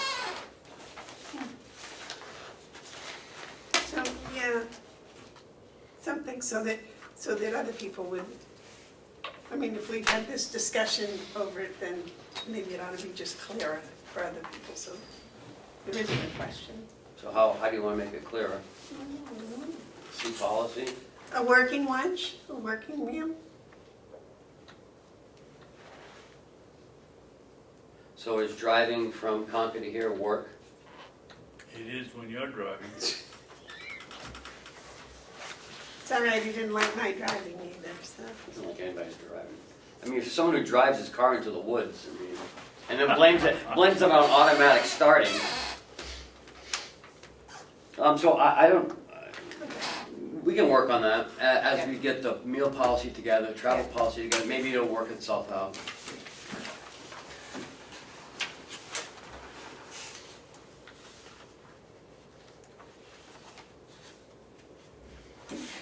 So I'll go through it one more time, and then we'll have the departments come in. Yep. We can talk about it then too. Yep. I sent an email out yesterday Yeah, so that- to department heads, talking about what we're doing, and we're gonna be doing this in stages or steps. You know, the first step is to have a policy. Second step will be to have them start looking at their own credit card. And then third, we'll be taking them off the Mountain View credit card. You know, if you're going to have a regular meal policy where you pay them ahead for traveling, they wouldn't need to Right. use a credit card anyway. There you go. So that might be moot by the time we get there. Oh, are we paying for, this is just, you know, on the side. Did we talk about paying for baggages last time? You know, for travel bags? Because I think it costs $10 per suitcase for a plane. I think that's a legitimate business expense. Yeah, but are we paying it up front, or are we letting them use the credit card? Well, they'd have to have the credit card with them. Yeah, and that's Because you why have to pay it at some, the airport. some department heads will decide if people will have their own credit card. I think that would be all right, within reason. If they're taking like 5 suitcases, I don't. Yeah. You know, no, I think it should be limited. They'll pay for 1 check bag or Okay, whatever. yeah. I mean, we just have to, within reason. Most airlines, I think, don't you get 1 check bag now for free? And then, No. Just an All depends overhead. all depends who you fly with. Oh. When we flew American, we had to pay for all our check bags. But we could bring an on-board bag. Yeah.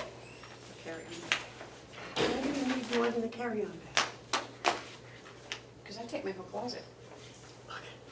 You never know, you might need shorts, you might need, That's what they have stores out there for. so can I use a credit card to buy clothes when I get there? No, sorry.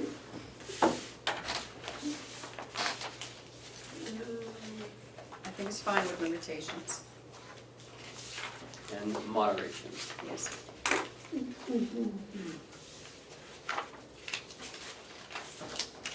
Okay. So we'll work on that and work on the travel meal policy for Yeah, I'll pull that. And the end of the week month. you've sent the acceptance thing here to the department heads to look at. I have not yet, I wanted to get everything together. And then for the last meeting, when everyone meets, that when we decide, Yep. you know, oh yes, I did send it yesterday, you're right. I did send it out yesterday. Okay. So yes, they do have it, if they've opened up their email, then I attached the full policy to it. So do you just want to send them out another email and tell them when we're having that combined meeting and bring your suggestions and thoughts and Yep. likes or dislikes? Dave? Before we skip to another discussion, number 5 here, I cannot go along with that, I'm sorry. Where are we? Last page, page 3. I don't see why any taxpayer should have to pay a penalty and interest for some department head that hasn't done their job. That includes us, the treasurer, anybody. Which Number number? 5. Number 5. Well, the sheriff just paid his. He didn't pay it for out of his pocket. Well, I can tell you that some people around here that haven't taken it out of their pocket.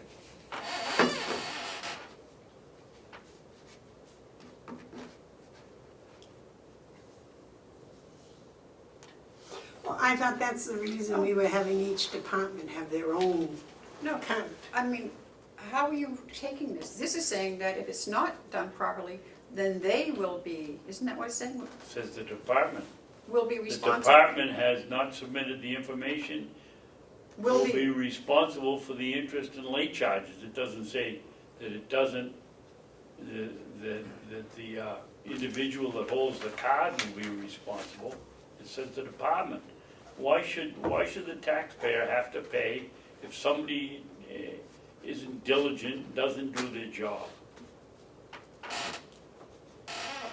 I'm sorry, but I feel. I don't think you can hold it against the department head. Huh? I don't think legally you can hold it to the department head. I don't know. Don't give them a card. well, I think, if you went over some of these other ones, I think if it happens a second time, They removed the they card. remove the card. There's a lot of stipulations that I liked. If receipts don't match 2 times in a row or something, they lose. It's up to us or them to take the card away. You want me to add that in? Well, yeah, it's in one of these. I went through all these Yeah. and highlighted, but something like that, yeah. So is that where you want me to add something like that in? What did you say you added in? Oh, nothing. She wants to add in that if it happens twice in the same year or something, that will remove, you'll be taken off the, authorized to use, you won't be authorized to use credit card anymore. Yeah, We'll your shut credit down. card will be taken. And what do we do when, as we've had the situation here, that the late fees and the penalty have been covered by credits coming to the county? If you're dumb enough to think that it isn't coming out of our pocket, then God help you. But how do we do that if? Because it'll be under that department's credit line. Would it, or would it come under the whole? No, it's the individual department, that's what we're doing, it's the That's why individual we're doing department, it'll come out of their Okay, budget. well, we should make it very clear that, Yep. that if you're, what's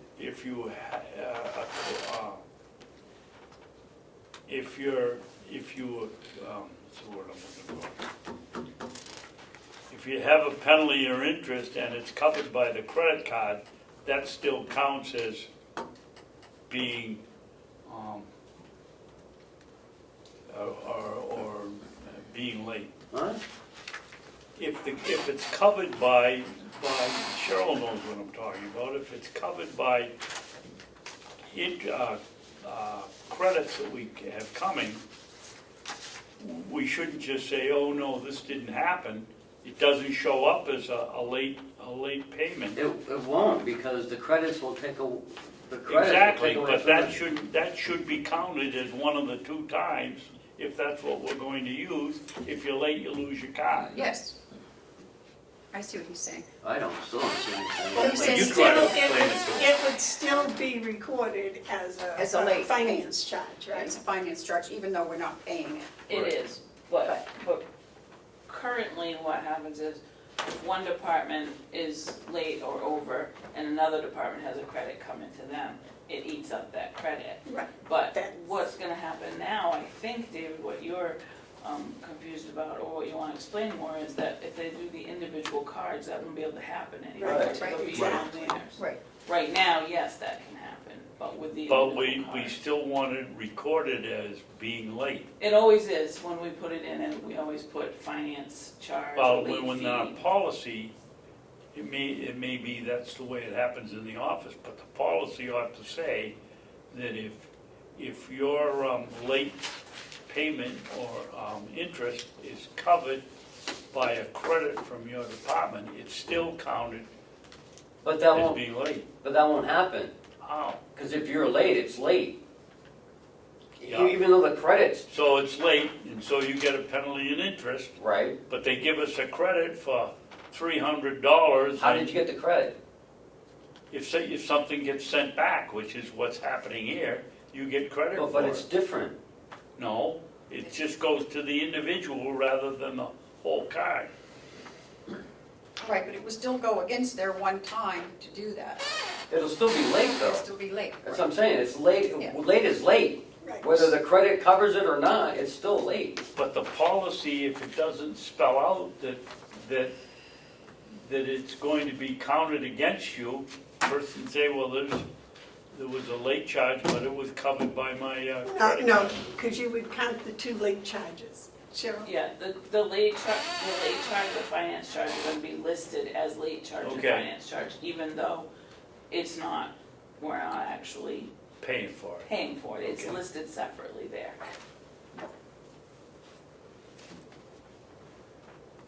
Is that what you wanted? Yes. Okay. Okay, so if you're late twice and incur finance charges, you You lose can't, the yeah. credit card. It's up to, yeah, you can lose it. And I liked, this one, if Cheshire again, it says that, the monthly statement of account, transmittal form, attached receipt should be submitted to the department supervisor for review and approval signature and forwarded to the finance department at least 10 days prior to the payment due date. Is that time enough for you guys? 10 days before? Yeah. I think we should, going through all these, I like bits and pieces out of each one. Well, that's fine, I mean, that's how you write a good policy. And then the other one I looked at, I don't know, and there's 2 or 3 of them that have this policy, that if there's a dispute on the credit charges, you, to avoid paying interest charges or late payment fees, discrepancies will be handled on a pay and chase basis. Just pay the bill. And we'll chase it out. So we don't get, and then, That is you know, what we chase do. it. I like that, pay and chase. Yeah. Oop, I put chase and pay. The other way around. Well, I can't tell you, sorry. Okay, I guess I'll review that Cheshire policy again. Yeah, there's,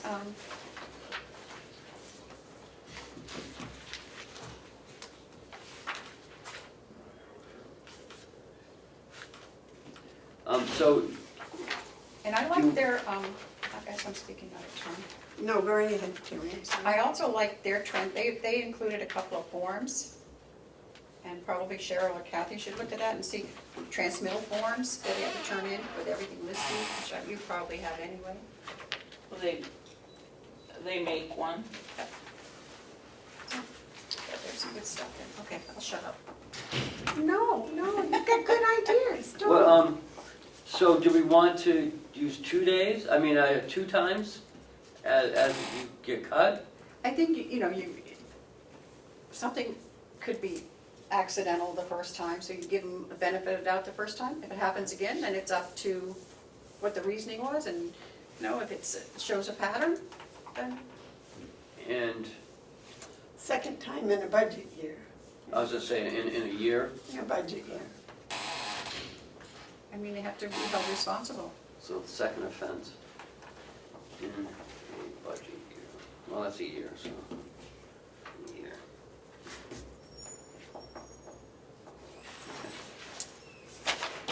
Anything else on this? Not this time. I'm sure I'll come up with other stuff. I'll incorporate all that and bring it back. We'll take a look at Cheshire. Yeah. I like some of their stuff, and I like some of Belknap County. Okay, are we ready to move on? You've been very patiently listening to us. Would you like to join us, please? I'd be glad to.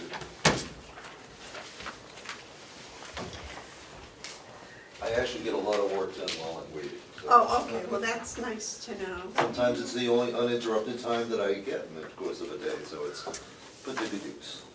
Have you heard from that lady that I referred to you? No, well, Still? Okay. Carroll has, so we've been in touch, and so we have the application hadn't been received, but I believe it has been now, so it's under process. But like a lot of people, as soon as the crisis passes, the urgency fades. Well, I think she's just, Well, you know, it's difficult when you come to that point to have to do that. Yes, So it's it takes you a while to say, oh, I know. It's an impossible decision, especially where the spouse is never going to agree. And guilt is such a wonderful thing, but I'm sorry, I should have asked if I could talk to speak. That's all right. Can I ask Howie another question before we get into this? Certainly. How, I have a lot of questions. How much is it if it's a private pay? private pay is $330 a day, which gets awful close to $9,000 a month. And do we have any programs, like if they're veterans or if they're on disability, I mean, other than Medicare? Terry, could you speak up, please? I was asking if they had any programs at all to help people who aren't eligible for anything else. Is there anything that, Just Medicare and Medicaid and private insurance. We're seeing now people who have private long-term care insurance does not come to the county. It comes, so if they pay that $9,000 a month, they might get back, they would A get back reimbursement? X number of days, X number of dollars per day from their own insurance company, but we never see that. But that's getting, it's not common, but it's frequent. okay, thank you. You're very welcome. I have another, what if it's a couple? And they both pay $700, it would be $700 a day. It's, Close. well, and what we anticipate, because very few people could afford $18,000 a month for very long. So Paula works with them, anticipating the fact that they're going to run out of money and how to plan for that in an organized and orderly fashion so that it isn't, it doesn't come as a harsh reality. But it's very expensive. And that kind of ties into the need for affordable assisted living. Because it's my feeling that many people who move to nursing is because they can't function in their own home. They don't need nursing, but there's nothing in between. If there was something in between for $4,000 a month, still a lot of money, that could buy them literally twice as much time on their own, and with more independence. So I just gave you the perfect, The segue. Well, once again, I've tried to incorporate everything that I've heard you kind of reach by I don't consensus. think it's in here. Did we have the money that was budgeted to go out for a request for proposal? And this isn't the request for proposal, but it's the backbone of one. And you've seen 3 different other versions before this. I think we got, excuse me, Howie, I believe we got copies of it over the email, but I don't think it's in our little packet. It's not in our book. it's not in our packet. I can fix that. Oh, see? Of course you can. Just in case. I think I did like this one better. This is Thank you, Howard. broader. What I heard from our last meeting is that you did not want to see it prematurely limited to a specific location, that you wanted all county locations to be open for consideration. Yes. That you didn't want it to be limited to an attachment or expansion of Mountain View. That's the single most significant change. Madam Chair, if I may? Yes. And Howard, do you think that it's even feasible that we're gonna get this all for $25,000? Well, the typical cost is $65,000 to $80,000 for something that's comprehensive. What would make this different and possible is the fact that we're looking, and this is the single most important thing that I need to get from you today is whether you're looking for a commitment to affordable assisted living. By affordable, I mean Medicaid. For planning purposes, I'm suggesting that 50% of the units be Medicaid. Now, having said that, if you accepted that, the financial analysis portion gets to be very easy. The demographic analysis gets to be very easy, because quite literally, there are 4 times as many people who fit that financial criteria as fit a market rate. If we had to do the analysis to find out how many people in a given primary market area could afford the $4,000, $5,000, or $6,000 a month, that's complicated. Finding out how many people can afford Medicaid is straightforward. Those numbers are known. So with that single caveat, I think it's possible for us to get not a business plan, but to get a important next step that would include, in some form, a response to all these items. Howie, what is H being in addition to? Oh, that would be, and maybe that should have been dropped, because that could be premature for this. A preliminary design of what in addition to Mountain View Community Building would be. Oh, okay. So that could actually, So take H out. that could be, that, That would be the next step, exactly. depending on what it comes back. That would only need to be done if in fact it were agreed that that was the But I path to would take precedent over that. Correct. No, good catch.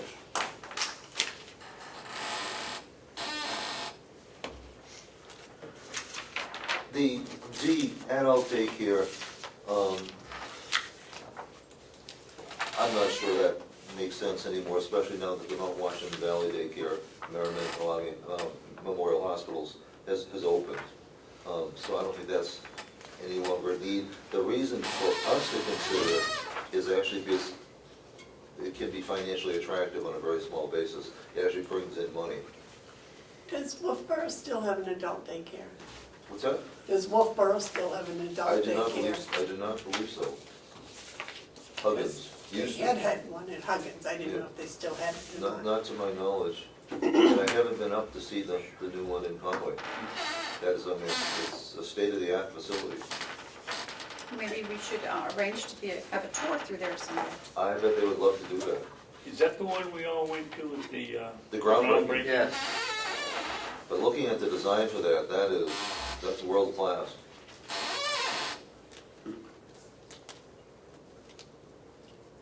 But if it came out that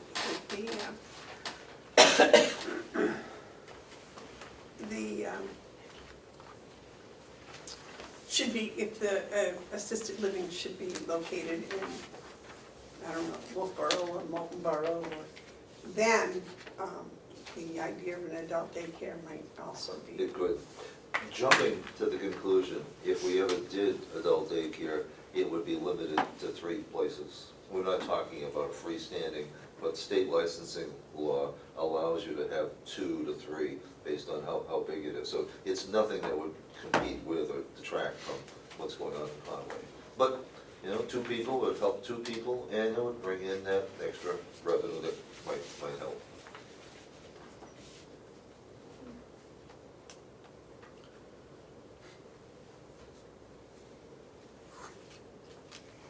So what you're asking for is just our permission to go ahead and write up an RFP Correct, it would be based on these expectations. expectations. It says from the 3 other county homes Correct. There are 3 other county homes that have assisted living in New Hampshire. in New Hampshire. Oh, And that could be a tremendous resource in looking at, well, are they doing well, are they doing poorly, will they do it again, and under what terms? now are those attached to their county homes? It is not in Merrimack, it's actually their old nursing home. It Cheshire is, and Cheshire and Rockingham. Rockingham. Truth is, they actually do fairly well, and they're doing it at about 100% Medicaid. Where I'm guessing, I'm only. Really? Yeah, well, it's old building, no, new building, I don't think would support that. My informed opinion is that at 50%, a new building would. You said that right along. How far is the Merrimack one from the Merrimack County home? Across the parking lot, It's in the same, it's on the same complex. Yep.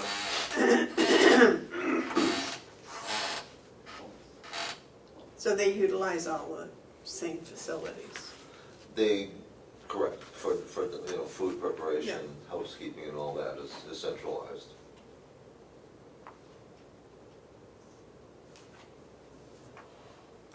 Any comments, David? No, I think this is very good.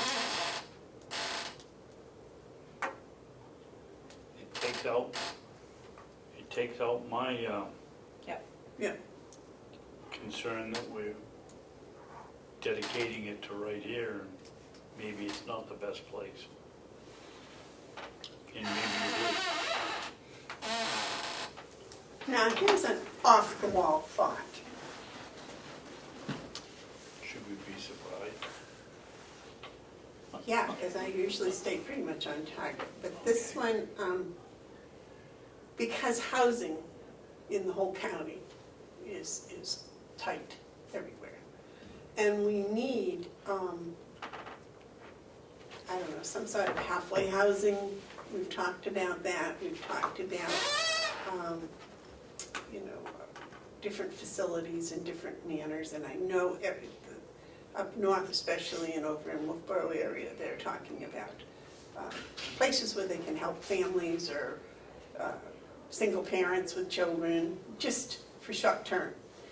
If we were to build a building like this for the assisted living, would it be feasible at the same time to think of building in the same area, same complex, maybe a 5-bed facility that would address one of these other issues? What other issue? Well, like a halfway house or a place, what do they call it, when the inmates leave? That's a halfway. Transitional housing, or emergency housing for families, that type of thing. Because I was always taught that the more you put under one roof and on one foundation, the less expensive per square footage is. As long as you have the same services there. I mean, you do save, same services, the same food services, maintenance. Heat, light, Right. And in construction, actually, because the roof and the foundation are the more expensive parts of it. There are economies of scale. Yeah. Sure, yes, ma'am. I think that I would have a problem with having an assisted living in the same building or across, right there from people that are, It wouldn't work. yes, I just don't think that that's a good mix. The quiet enjoyment, Right, security, and services that the assisted living people want, need, and deserve are very different than the needs of the transitional housing. And the people in transitional housing would oftentimes be perceived as threatening to the assisted living. But that wasn't the question. The question was, is it cheaper? That's what the question. It We're is not. it's cheaper, but It is Would cheaper. it might would not. it be feasible? Well, and even to consider it, because, single parents with children, homeless single parents with children, I don't know if they would consider that as a threat. I don't know.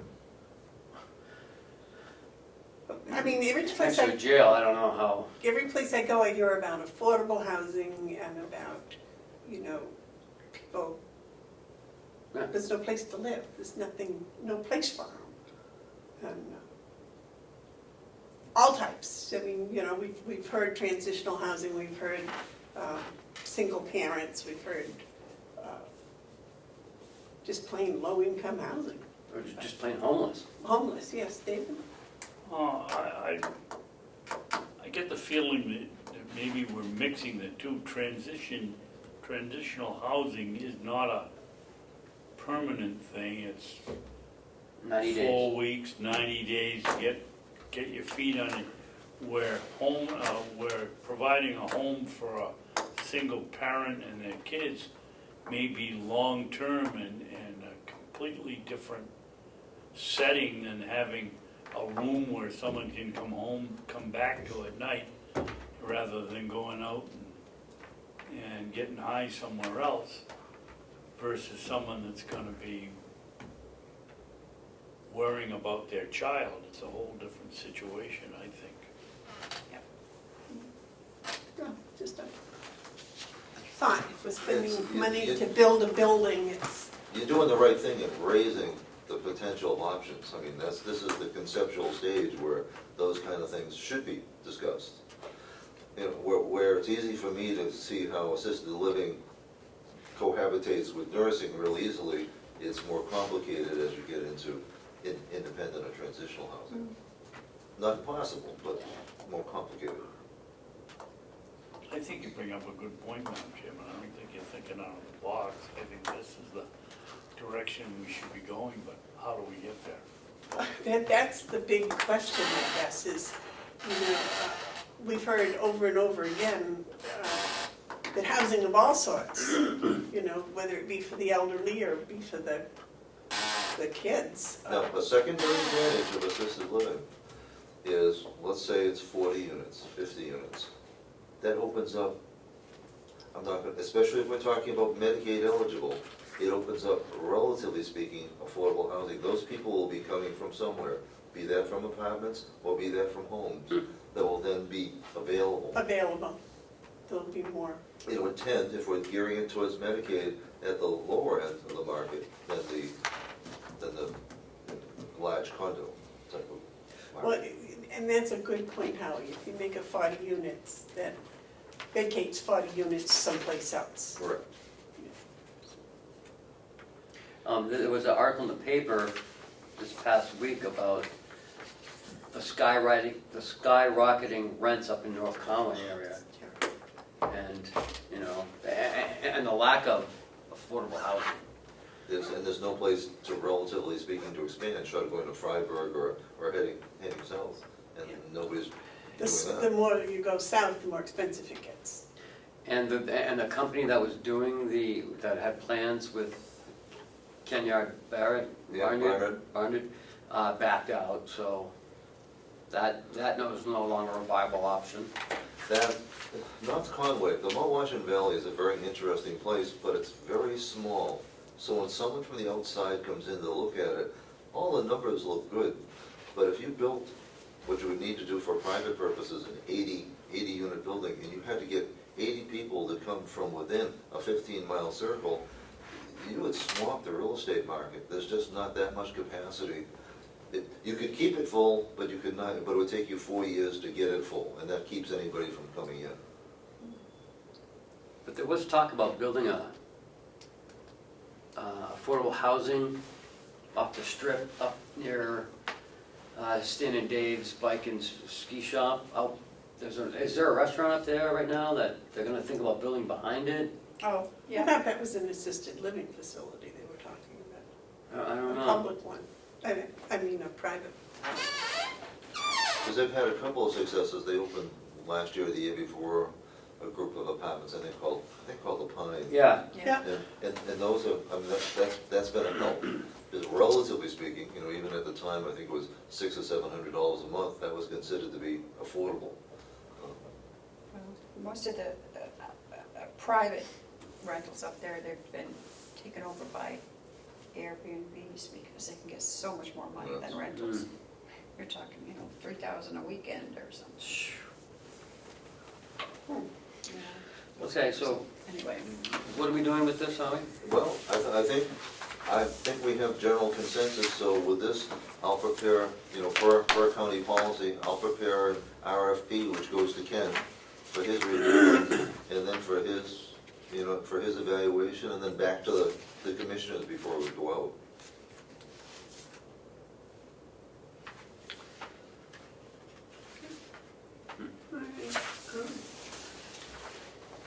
I think we need to have a motion. Yes? To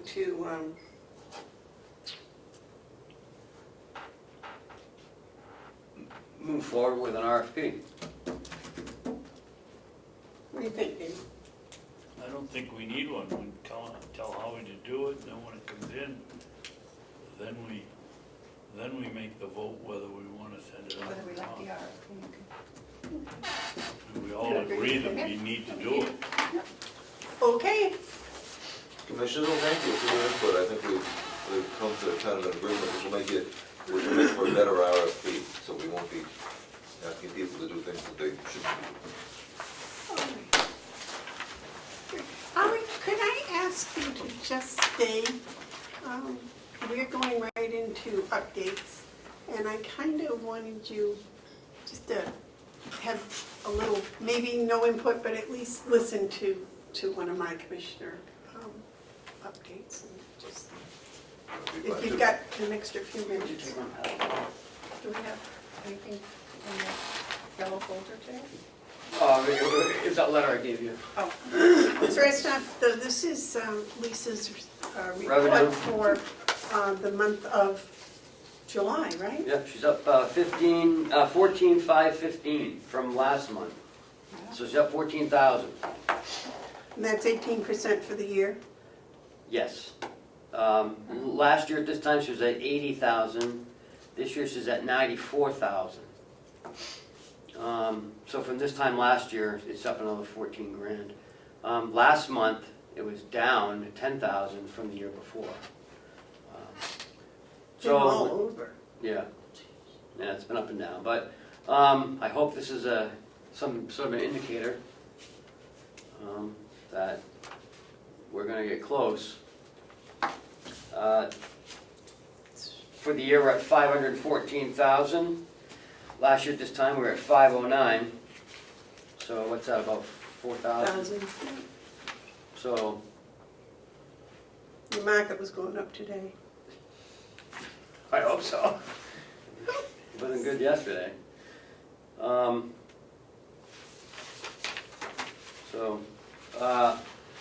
Gross revenue, and that includes the money that goes to the state, it's 5.8 million.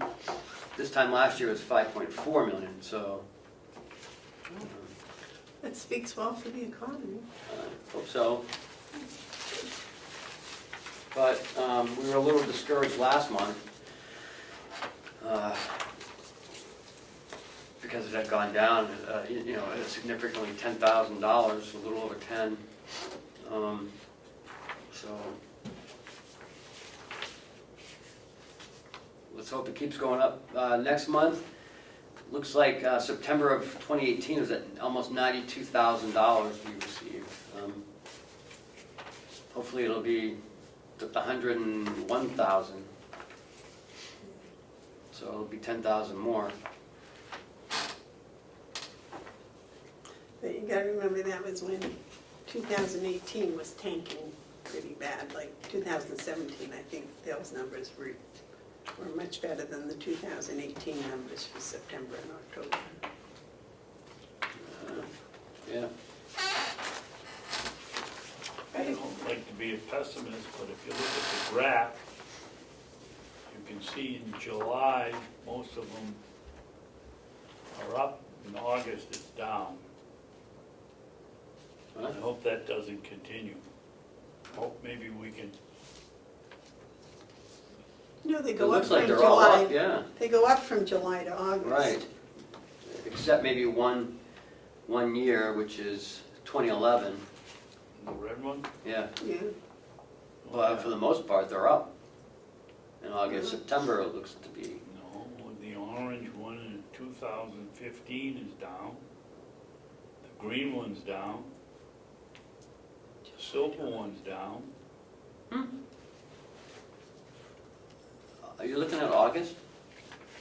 August. Yeah. Go right And across. 1, 2, 3. You know, you're right, there's only 3 that are down, the rest of them are up. Is it from August to September that they go down? I Yeah, guess that's September, what it looks like there's quite a few. Yeah, that's what it is. They're all August actually to going down. September, they're all going down. Except maybe for 2015. September was good for 2015, but. And maybe, what's this one? 14 or 8, I don't know which. 2008. You don't have September. any increased costs or assessments that are making this look better than it is. I don't know. I don't know. We don't get the daily. I don't think the legislature passed anything that gave them more money. no, Good news.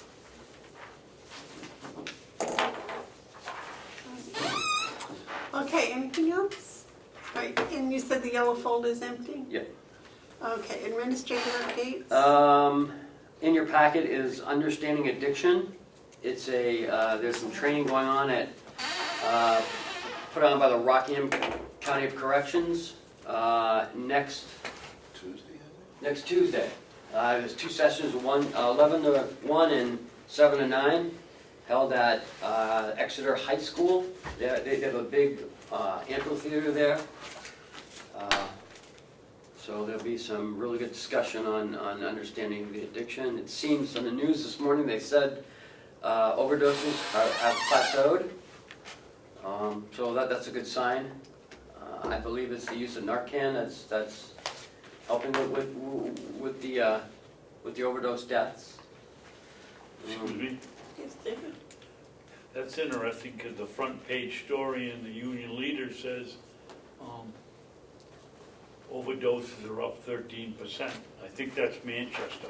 I mean, Maybe just the city.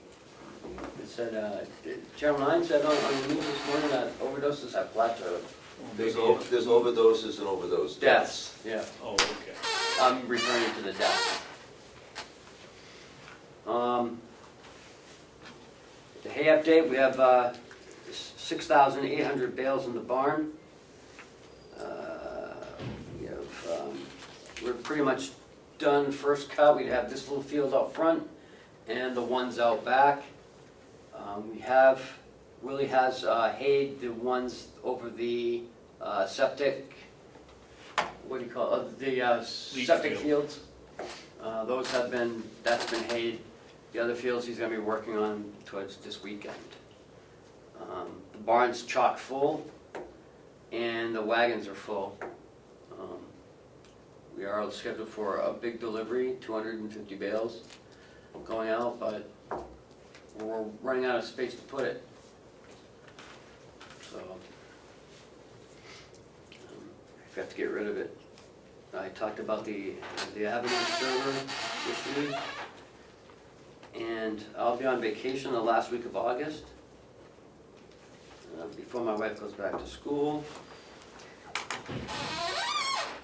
And that is it. Do you know what the date is for that, Ken? For what? The last week of August? The 26th through the 30th.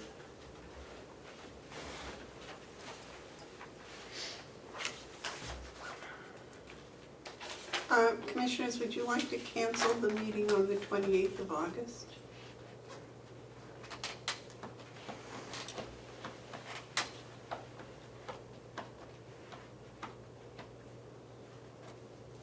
That would be my, so I'll have, yeah, that's the week before is when I'll be back. So that would, the 28th would be our first meeting when I'll be back. It's totally up to you guys. I think it's too early to call. Okay. It's really good. Anything else? Okay. Commissioners update? If I might go first, please. Go ahead. When Jason gave his presentation about the jail, he included a letter from the ACLU, and it refers to the Americans with Disabilities Act, and I thought maybe you might have a little expertise as to what that involves. That's why I asked you to stay. It says, it doesn't quote any laws, it just says the law says and this and that. And I'm really upset. What came out at the meeting was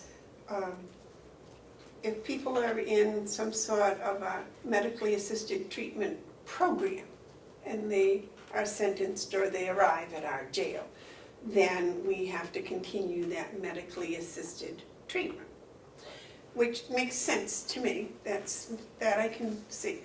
What makes no sense to me is that if somebody is housed in our jail and they are addicted to some substance, illegal substance, and they go into withdrawal, that we should put them on a medically assisted treatment plan. And that is what this letter is trying to say, but I've looked and researched and things, and nothing that I have been able to come up with says that this Americans with Disabilities Act would back that up, would say that's okay. They, I gather, and this is a question maybe you can answer, maybe you can answer, that a person that is addicted to opiates, are they considered disabled?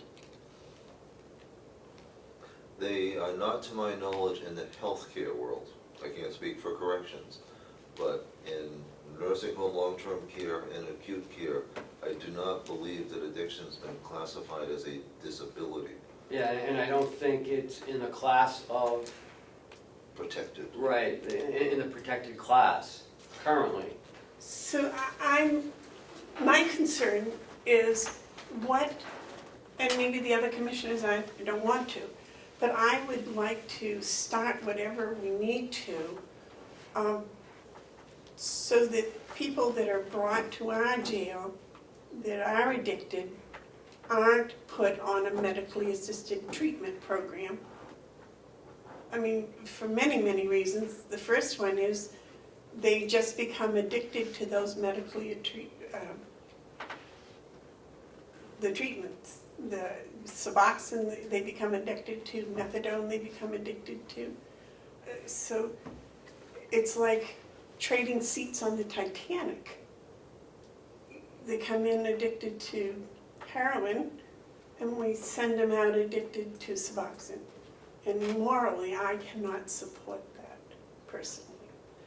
But I don't know what to do, or, I've read this letter many, many times, and it doesn't, it makes statements, but it doesn't give any laws or anything, particular lawsuits, etc., that I've found that back up that we have to do that. Yes. So I think you're looking at, and rightfully so, as the ACLU, a legal position. I think what would be more telling would be from the medical side, evidence-based practice. Does medication-assisted treatment change the results in terms of getting people free of their addiction? I have no idea. But that would be the compelling reason to do it or not do it. In that, and I have to believe there's going to be requirements in that corrections in healthcare. We're seeing, in a much less intense version, opioid problem in nursing homes now, including our own. People not with street drugs, but addicted to prescription drugs. It's a changing world. And I have to believe that if someone's withdrawing, I mean, it can be dangerous. I don't think that's been medically proven. If they're withdrawing from alcohol, yes. But I do not, I've both sides of the story. There doesn't seem to be any real medical studies done that verify that, yes, it is. I have talked to Liz on this. Unfortunately, they do work for the ACLU, so she can't comment on it, but I don't know, personally, I think it's up to the doctor. I mean, if a doctor says we have to do something and we don't do it, the person passes, I mean, I don't know what the legal ramifications would be. I don't know. I think you should go to this and ask if, want to get some more information. Just if they're having on the drug thing, it would be, Well, I intended to go to I that. would like to, but it's the day before I think, so I don't know if I'll to be able to make it. But I would like to. I did not see that. You may have emailed it to us, and I didn't see it in the email. I just got it. Because I just saw it in the packet, so I haven't had really time Yeah. to study too much as to who's presenting it. And I find it interesting that it seems to be correctional institutions that are presenting that. they're the ones that are confronting front and center the problem. Well, and this is the thing, and I'd like, I don't know, I just think that if we look at this, and if you two think that everything is okay, then, there's not much I can do, but if not, if you have some questions about it, I think now's the time to start looking at it and trying to find out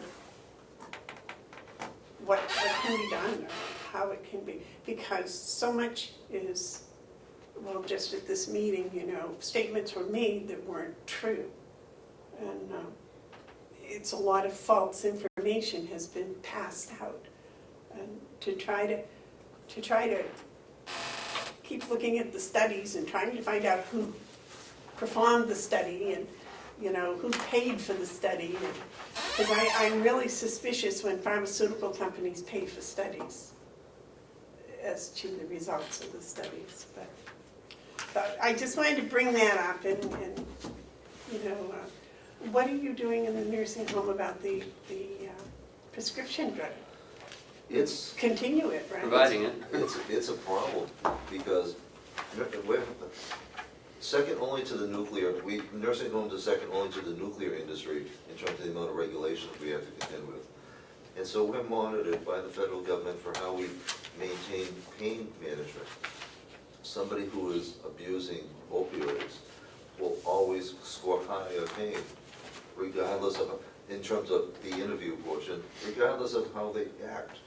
And so it creates problems for us that never, in the old days, they'd be stubborn and they wouldn't take medication for pain. They'd go without because they were rugged New Englanders. Now it's changing things. Nobody really has an answer, because people's own physicians just kind of turn the other cheek. They're old, what does it matter? Well, and that's, I don't want to say that's the prevalent attitude of all physicians, but it comes close. It's a matter of, they know there isn't an effective treatment for addiction. It happens, but it's not always assured. If you're 85 years old, what do you do? Maybe you don't. But it creates behavior issues and problems too.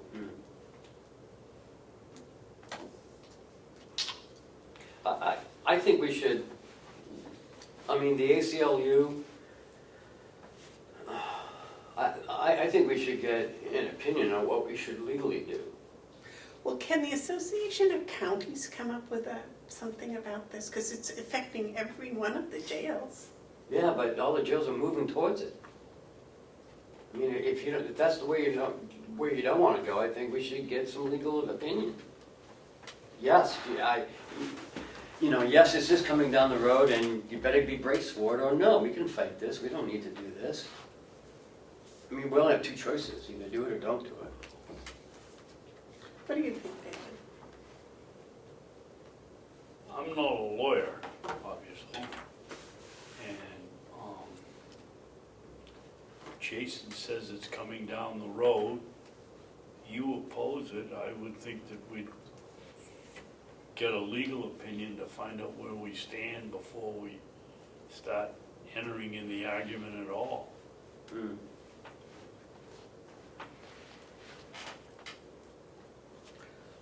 I can't believe we're the only one that would question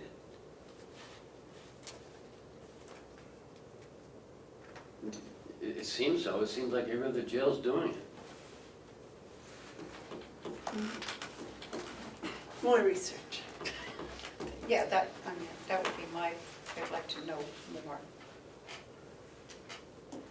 I agree with maintenance if they come in, because would be cool not to. Right. But to change one addiction to another, is that going to help? Do you know what I mean? Mm-hmm. Or is it, I don't know enough to make a decision. But whether we know enough or not, it's not going to matter if. Right, If right now, it hasn't passed, has it? Right. Right. So that's, It has in Maine. yeah. On maintenance. I'm not sure where this is all gonna go in the next 12 months, but, I mean, if all the other jails are doing it, we'll be forced at some point to do it, whether we have to legally or not. Because they're gonna say, you know, well, these jails are doing it, you know, so now you don't wanna do it because you don't wanna spend the money, and it's cruel and inhumane. I Not- think hooking them on Suboxone is cruel and inhumane. That's what I think. Or any other methadone. Look at these people that go to methadone clinics every single day of their life. Okay, well, that's just me. Okay, we'll think about it. All right, thank you very much, Howie, for Very your welcome. Thank you, Commissioner. saying. Sure. Bye, Howie. Thank you, Howie. I know. All right, Carry on. Let's see, David, do you have any commissioner updates? Yes, Okay. I attended the Association of Counties meeting last Friday. Oh, yeah. When Ken was there, Jason was there, Howie was there. Good. And I think that was it. And the discussion was on changing the bylaws. And we have an opportunity to make our suggestions. We also have one opening on the, help me out, Ken, the executive committee. Mm-hmm. We have one opening on that. It should be filled. If we're not gonna go and vote, I don't think you see any reason to pay the monies. We should either participate or not participate, but not be halfway in between.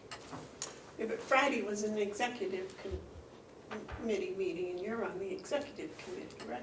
Yes, but it doesn't prevent you to go from going and learning about what's going on. It was a long discussion on the bylaws, which affect everybody.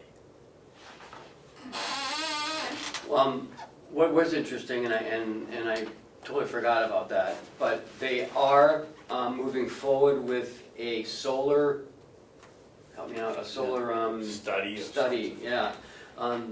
They are talking to two agencies, one is USource, and the other is another company that does solar.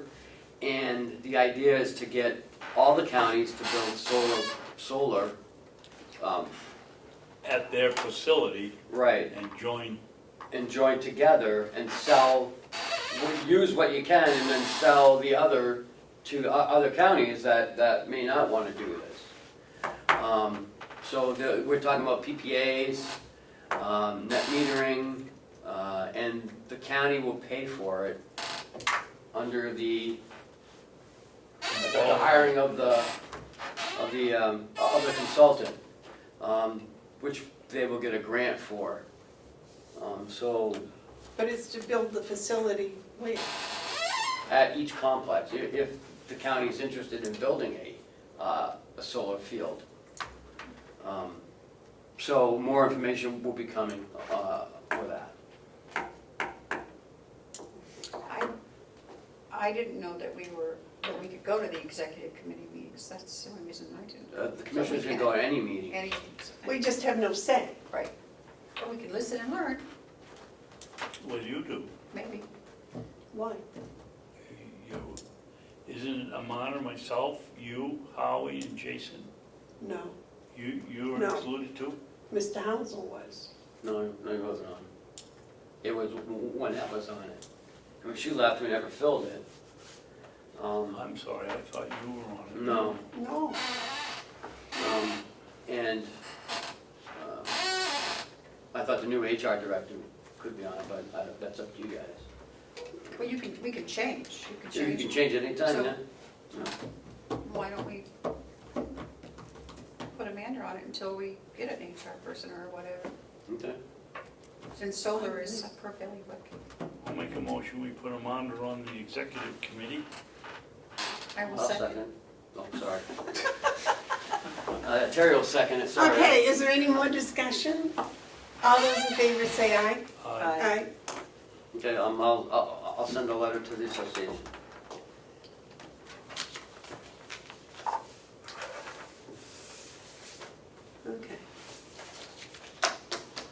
any other updates, David? Yes. Well, let me just finish this note if I could, please. Okay.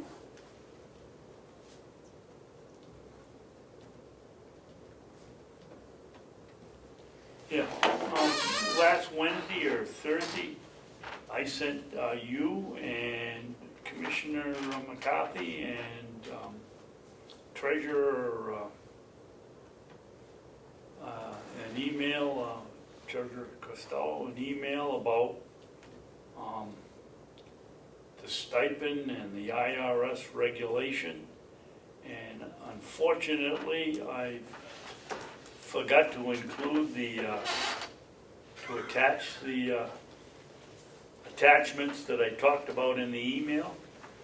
And today, I haven't heard from any of the three that there wasn't any attachment, and maybe I should send the attachment, which would lead me to believe, unless there's some other explanation, that nobody read the email. No, I read it, but I, Didn't notice there wasn't any attachment? No, it's the You didn't second, read it closely. it was the second, it was, David, I believe you had sent us that previously. yeah, You sent us that previously. I did, okay, Yeah. well, that's Yeah. the reason. so I just didn't really pay much attention because we'd already gotten it. So nobody had any comment. Well, I do, but I have it written right there.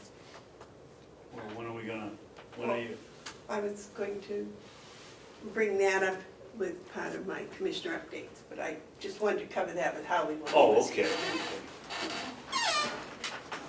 Anything else? That's it. You have anything, Terry? No, I was just the ACS system, and Ken's gonna take care of that, so we're getting someone here, I wanted to update on that. We had talked about it last week, so. David, in response to your letter, I was reading law 23-7, and that says the delegation can set the upper limit on mileage and reimbursables. And I think that may come under what you're talking about, because I think they set an upper limit of $1,200 in the case that you're referring to. Now, how to, I mean, they set an upper limit of $1,200. What was that, 28? Is that the 20. commissioners? 23-7. 23-7.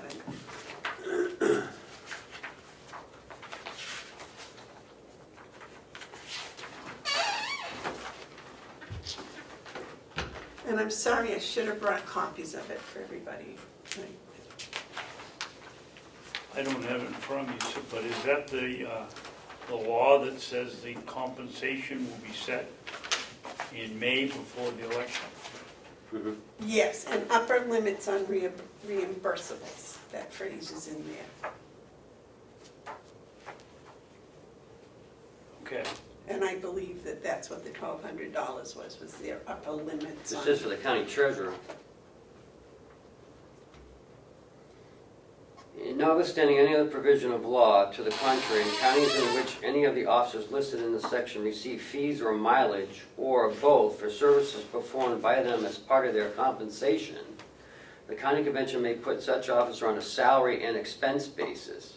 Such officer may be required to continue to collect the usual fees and mileage for the service performed, and to pay over all such fees and mileage to the county treasurer for the use of the county. No, that wasn't. Then there's a 23-7-A that says a certain county attorney fees. Yeah, but that's if she Attorney. provides representation to the county. No, 23-8. I'm sorry, what did I say, 7? Well, 23-8? 23-7. Yeah, I'm sorry. 23-8's the registered deeds. Oh, maybe it was this one then. Notwithstanding the provisions, any fee charged. So it is 23-7? But, shut up, here it is.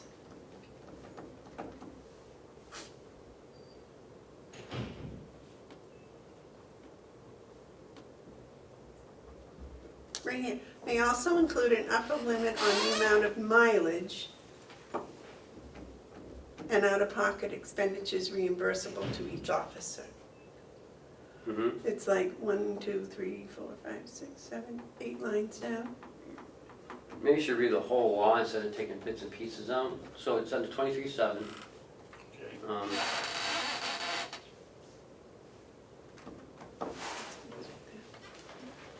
I have it here, David, if you want to. So travel isn't considered compensation? Well, it says said compensation shall be established biannually by the county convention prior to the filing date required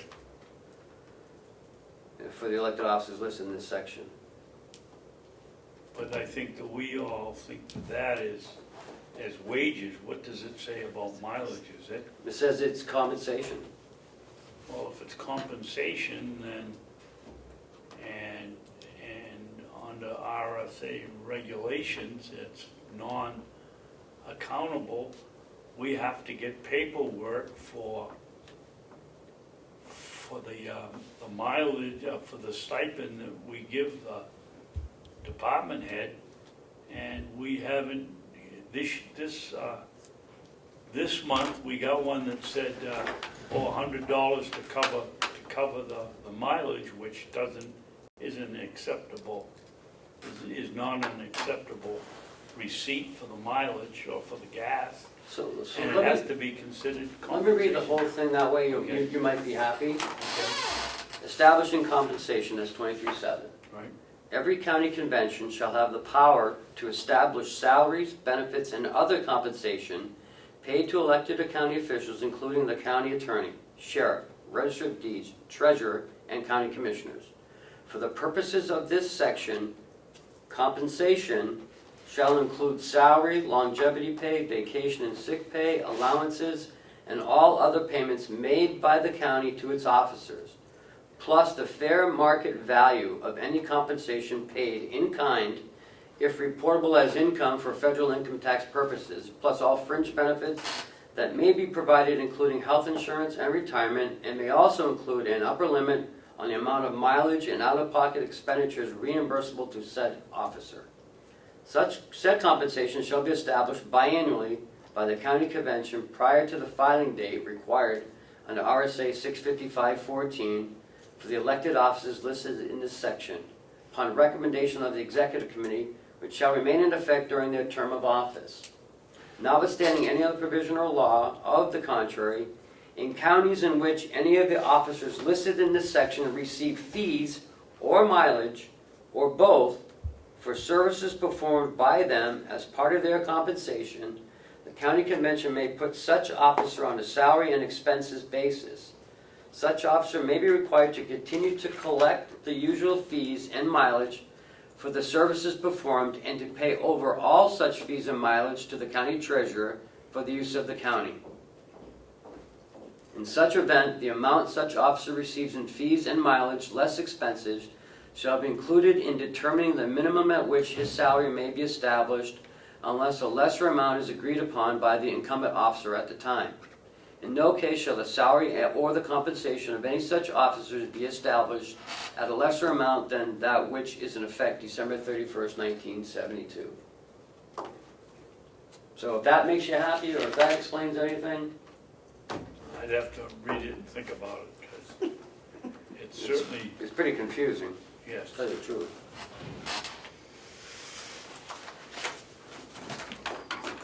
So I hope that helps you. Thank you. Yep. Okay, I think that's all I have.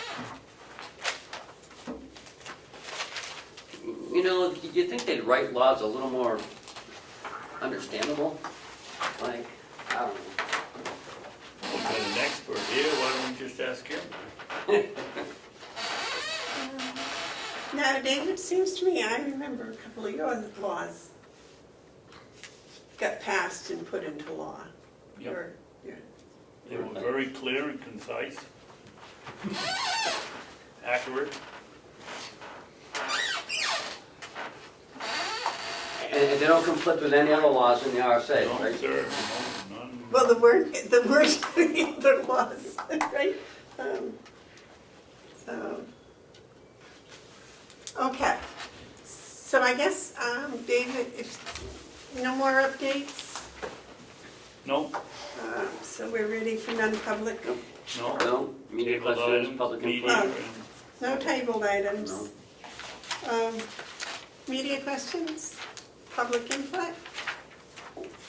Just a reminder, April 14th at 2 o'clock, we're in Hale. I'm sorry, August. I wish it was April. Yeah, so I could be there. That's next Wednesday, Yes. So probably We're should leave here at coming. 1. to the meeting here, and then we're leaving here. Yeah. Okay, Are we ready? I hope so. I'll make a motion, we go into non-public under RSA 91-A:3, paragraph Roman 2, parentheses A, small a. We should stay.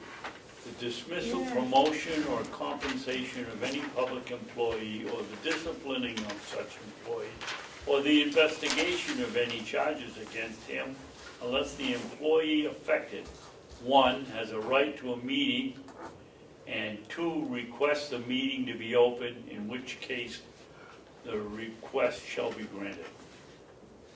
Next one is, and these aren't as in we've had in the past, session 1s, 2, and 3, it just says under non-public. RSA 91-A:3, comma, Roman 2, parentheses B, the hiring of any person as a public employee. And then the next one is RSA 91-A:3, paragraph 2, small c, matters which if discussed in public would likely affect adversely the reputation of any person other than a member of the body or the agency itself. I'll second. Roll call, please. Commissioner Babson, Yes. Commissioner McCarthy, Yes. Commissioner Bevard. Yes.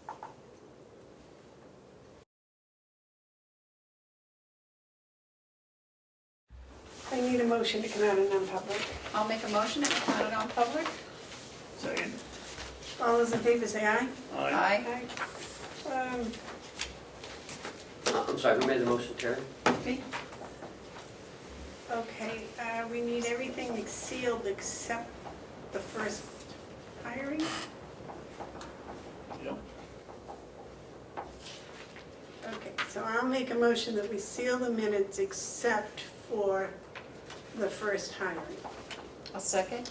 All those in Well, favor? we only made one hiring, Yep. Right. except for the public employee hiring. Yeah, okay. All those in favor say aye. Aye. Aye. I would like to announce, are we all set? Are we on? That we have hired a new LNA, Amanda Norcross, for the nursing home. And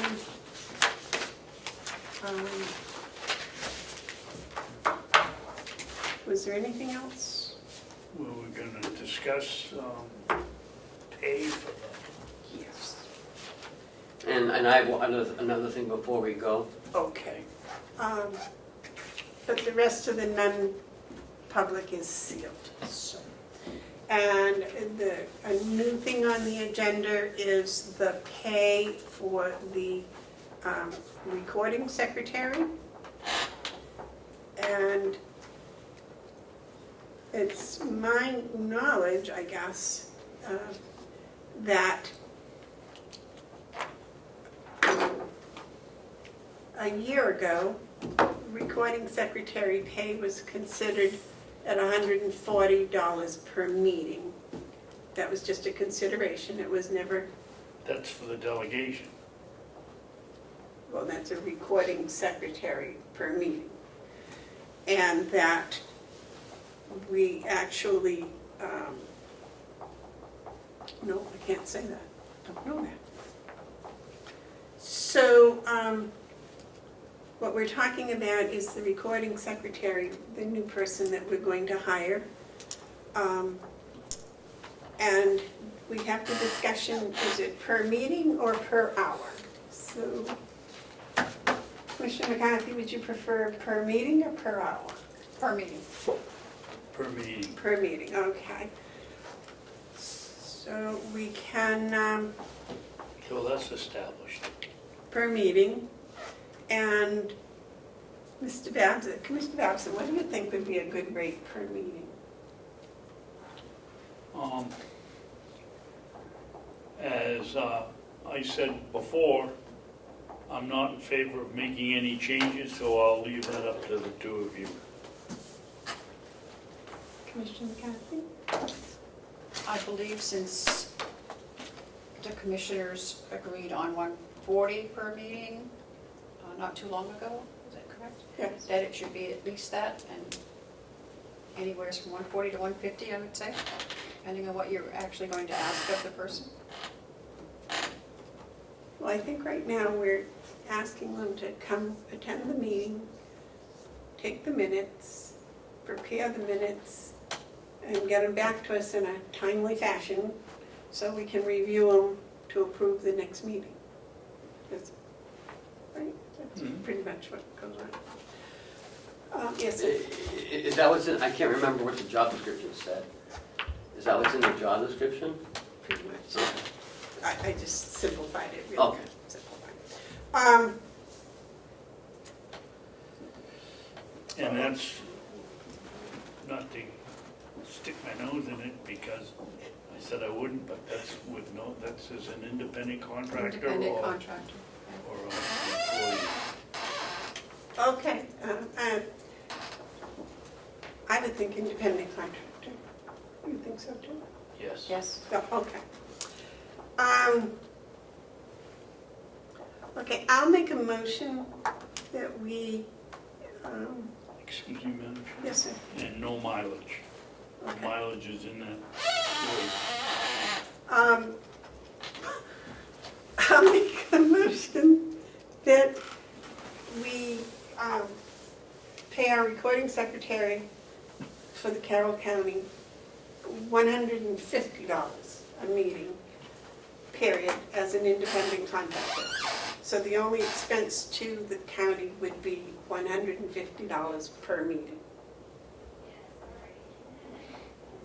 No mileage. I'll second. Okay, the motion's been made and seconded to pay the recording secretary $150 per meeting as an independent contractor. Is there any further discussion? Okay, all those in favor say aye. Aye. Those opposed?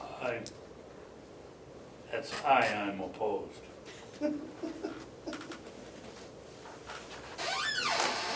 Okay.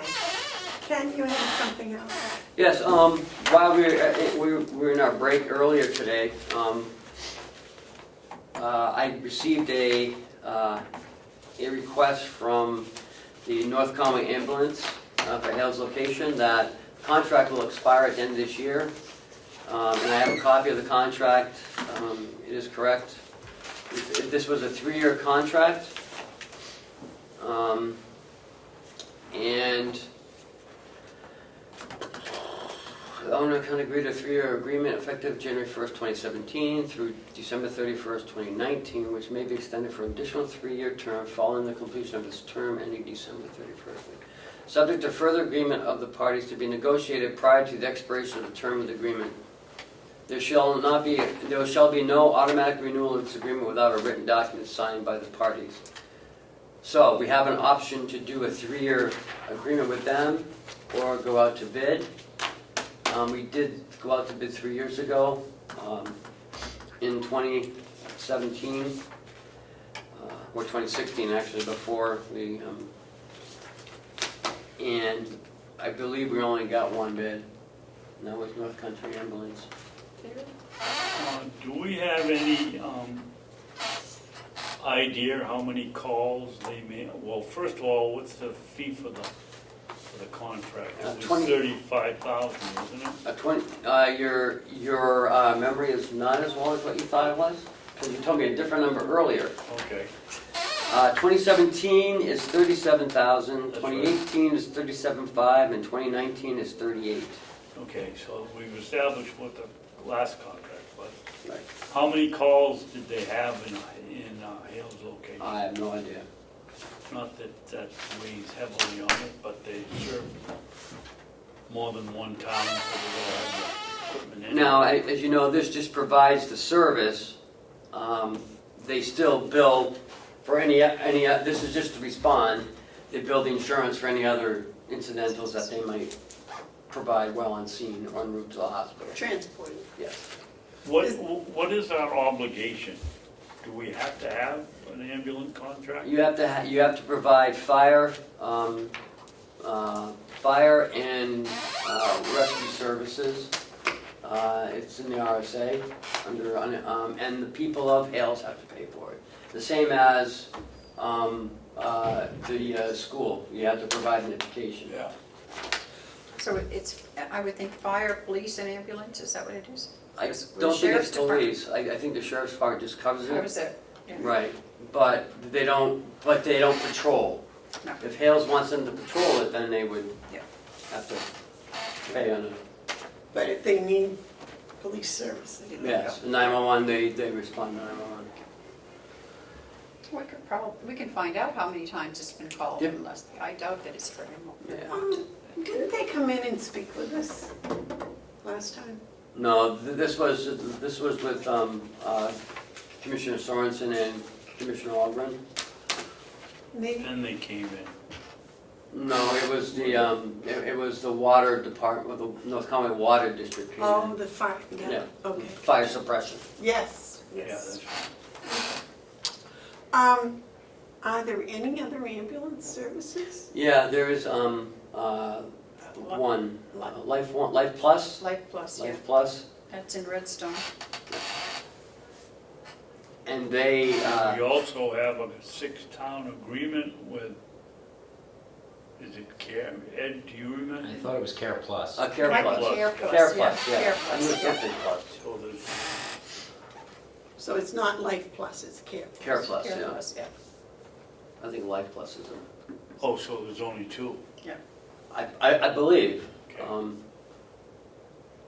You know, I mean, we'll have to have Kathy go out What to bid is if that's what that? we want to do. What is the barn, what is that, it's not a barn, it's a garage or wherever. Out on, you go past McDonald's in West Ossipee? What's that road off to the right? Oh, I know where you're talking about. West Ossipee, yeah, that's Care Plus. 41, Yeah, is that Care Plus out there? yeah. I just read the agreement, and the agreement is with the county and North Conway Ambulance, also doing business as Care Plus, emergency ambulance service. So maybe there's only one? I don't know. I guess we'll find out. I make a motion, we go out for quote.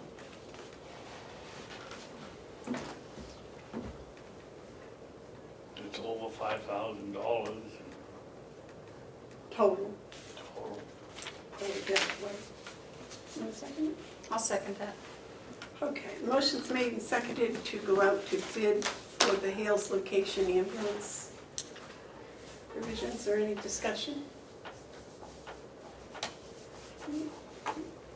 Okay, sounds good. All those in favor say aye. Aye. Aye. Those opposed? All right.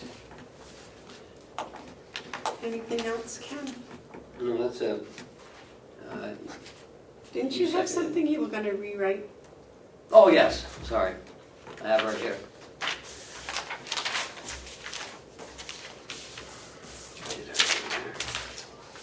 Did he But have a they're copy of being, it? Do they have a copy of it? Right here, being close in proximity to the somewhere areas. around there. So here's the old one, here's the new one, for the sick time buyback.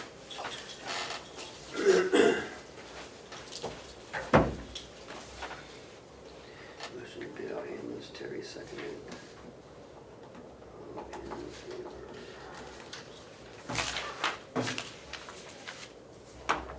the only thing that was changed, right? Yes. And some of the capitalizations.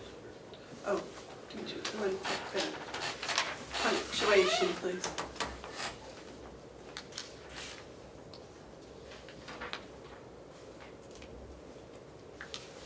What did you change here, Ken? That department head shall submit a list of payroll coordinator by the last Monday of November. So you changed that, and shouldn't the date be changed? No, because that's when it was agreed upon, was 7/31, we Okay. voted. Okay. It was signed, but only by the two commissioners. Oh, that's right, that's, We already voted upon Right, it. already voted It's on it. just, you wouldn't sign it because it wasn't written correct, in your opinion.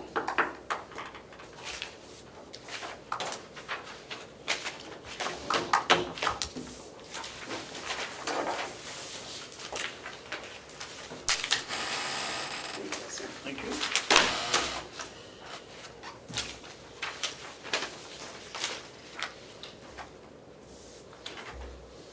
How much does Hales pay the North County Fire? Oh, that's 76, I think? What was your question? How much does Hales pay for the fire? I think it's like, it's Oh. at least in the 50s and 70s, somewhere in there. It's That's just a pretty lot. pretty stiff. Maybe we'd be better to cancel that contract and if the house burns down, paying for the house. No, I don't think that's a good idea. That's not a bad I idea. mean, it's a high price. I know, but some of those houses are high priced. That's right too, I forgot it's Hales location. As a matter of fact, they're building 2 new ones, right? Yep. All right, is there anything else for us? That's it. And there are no checks today. Okay, I'll wait a motion to adjourn. I'll wait a second. Okay, made and seconded, Typical, all those in typical. favor say aye. Typical Terry, Terry, typical Terry.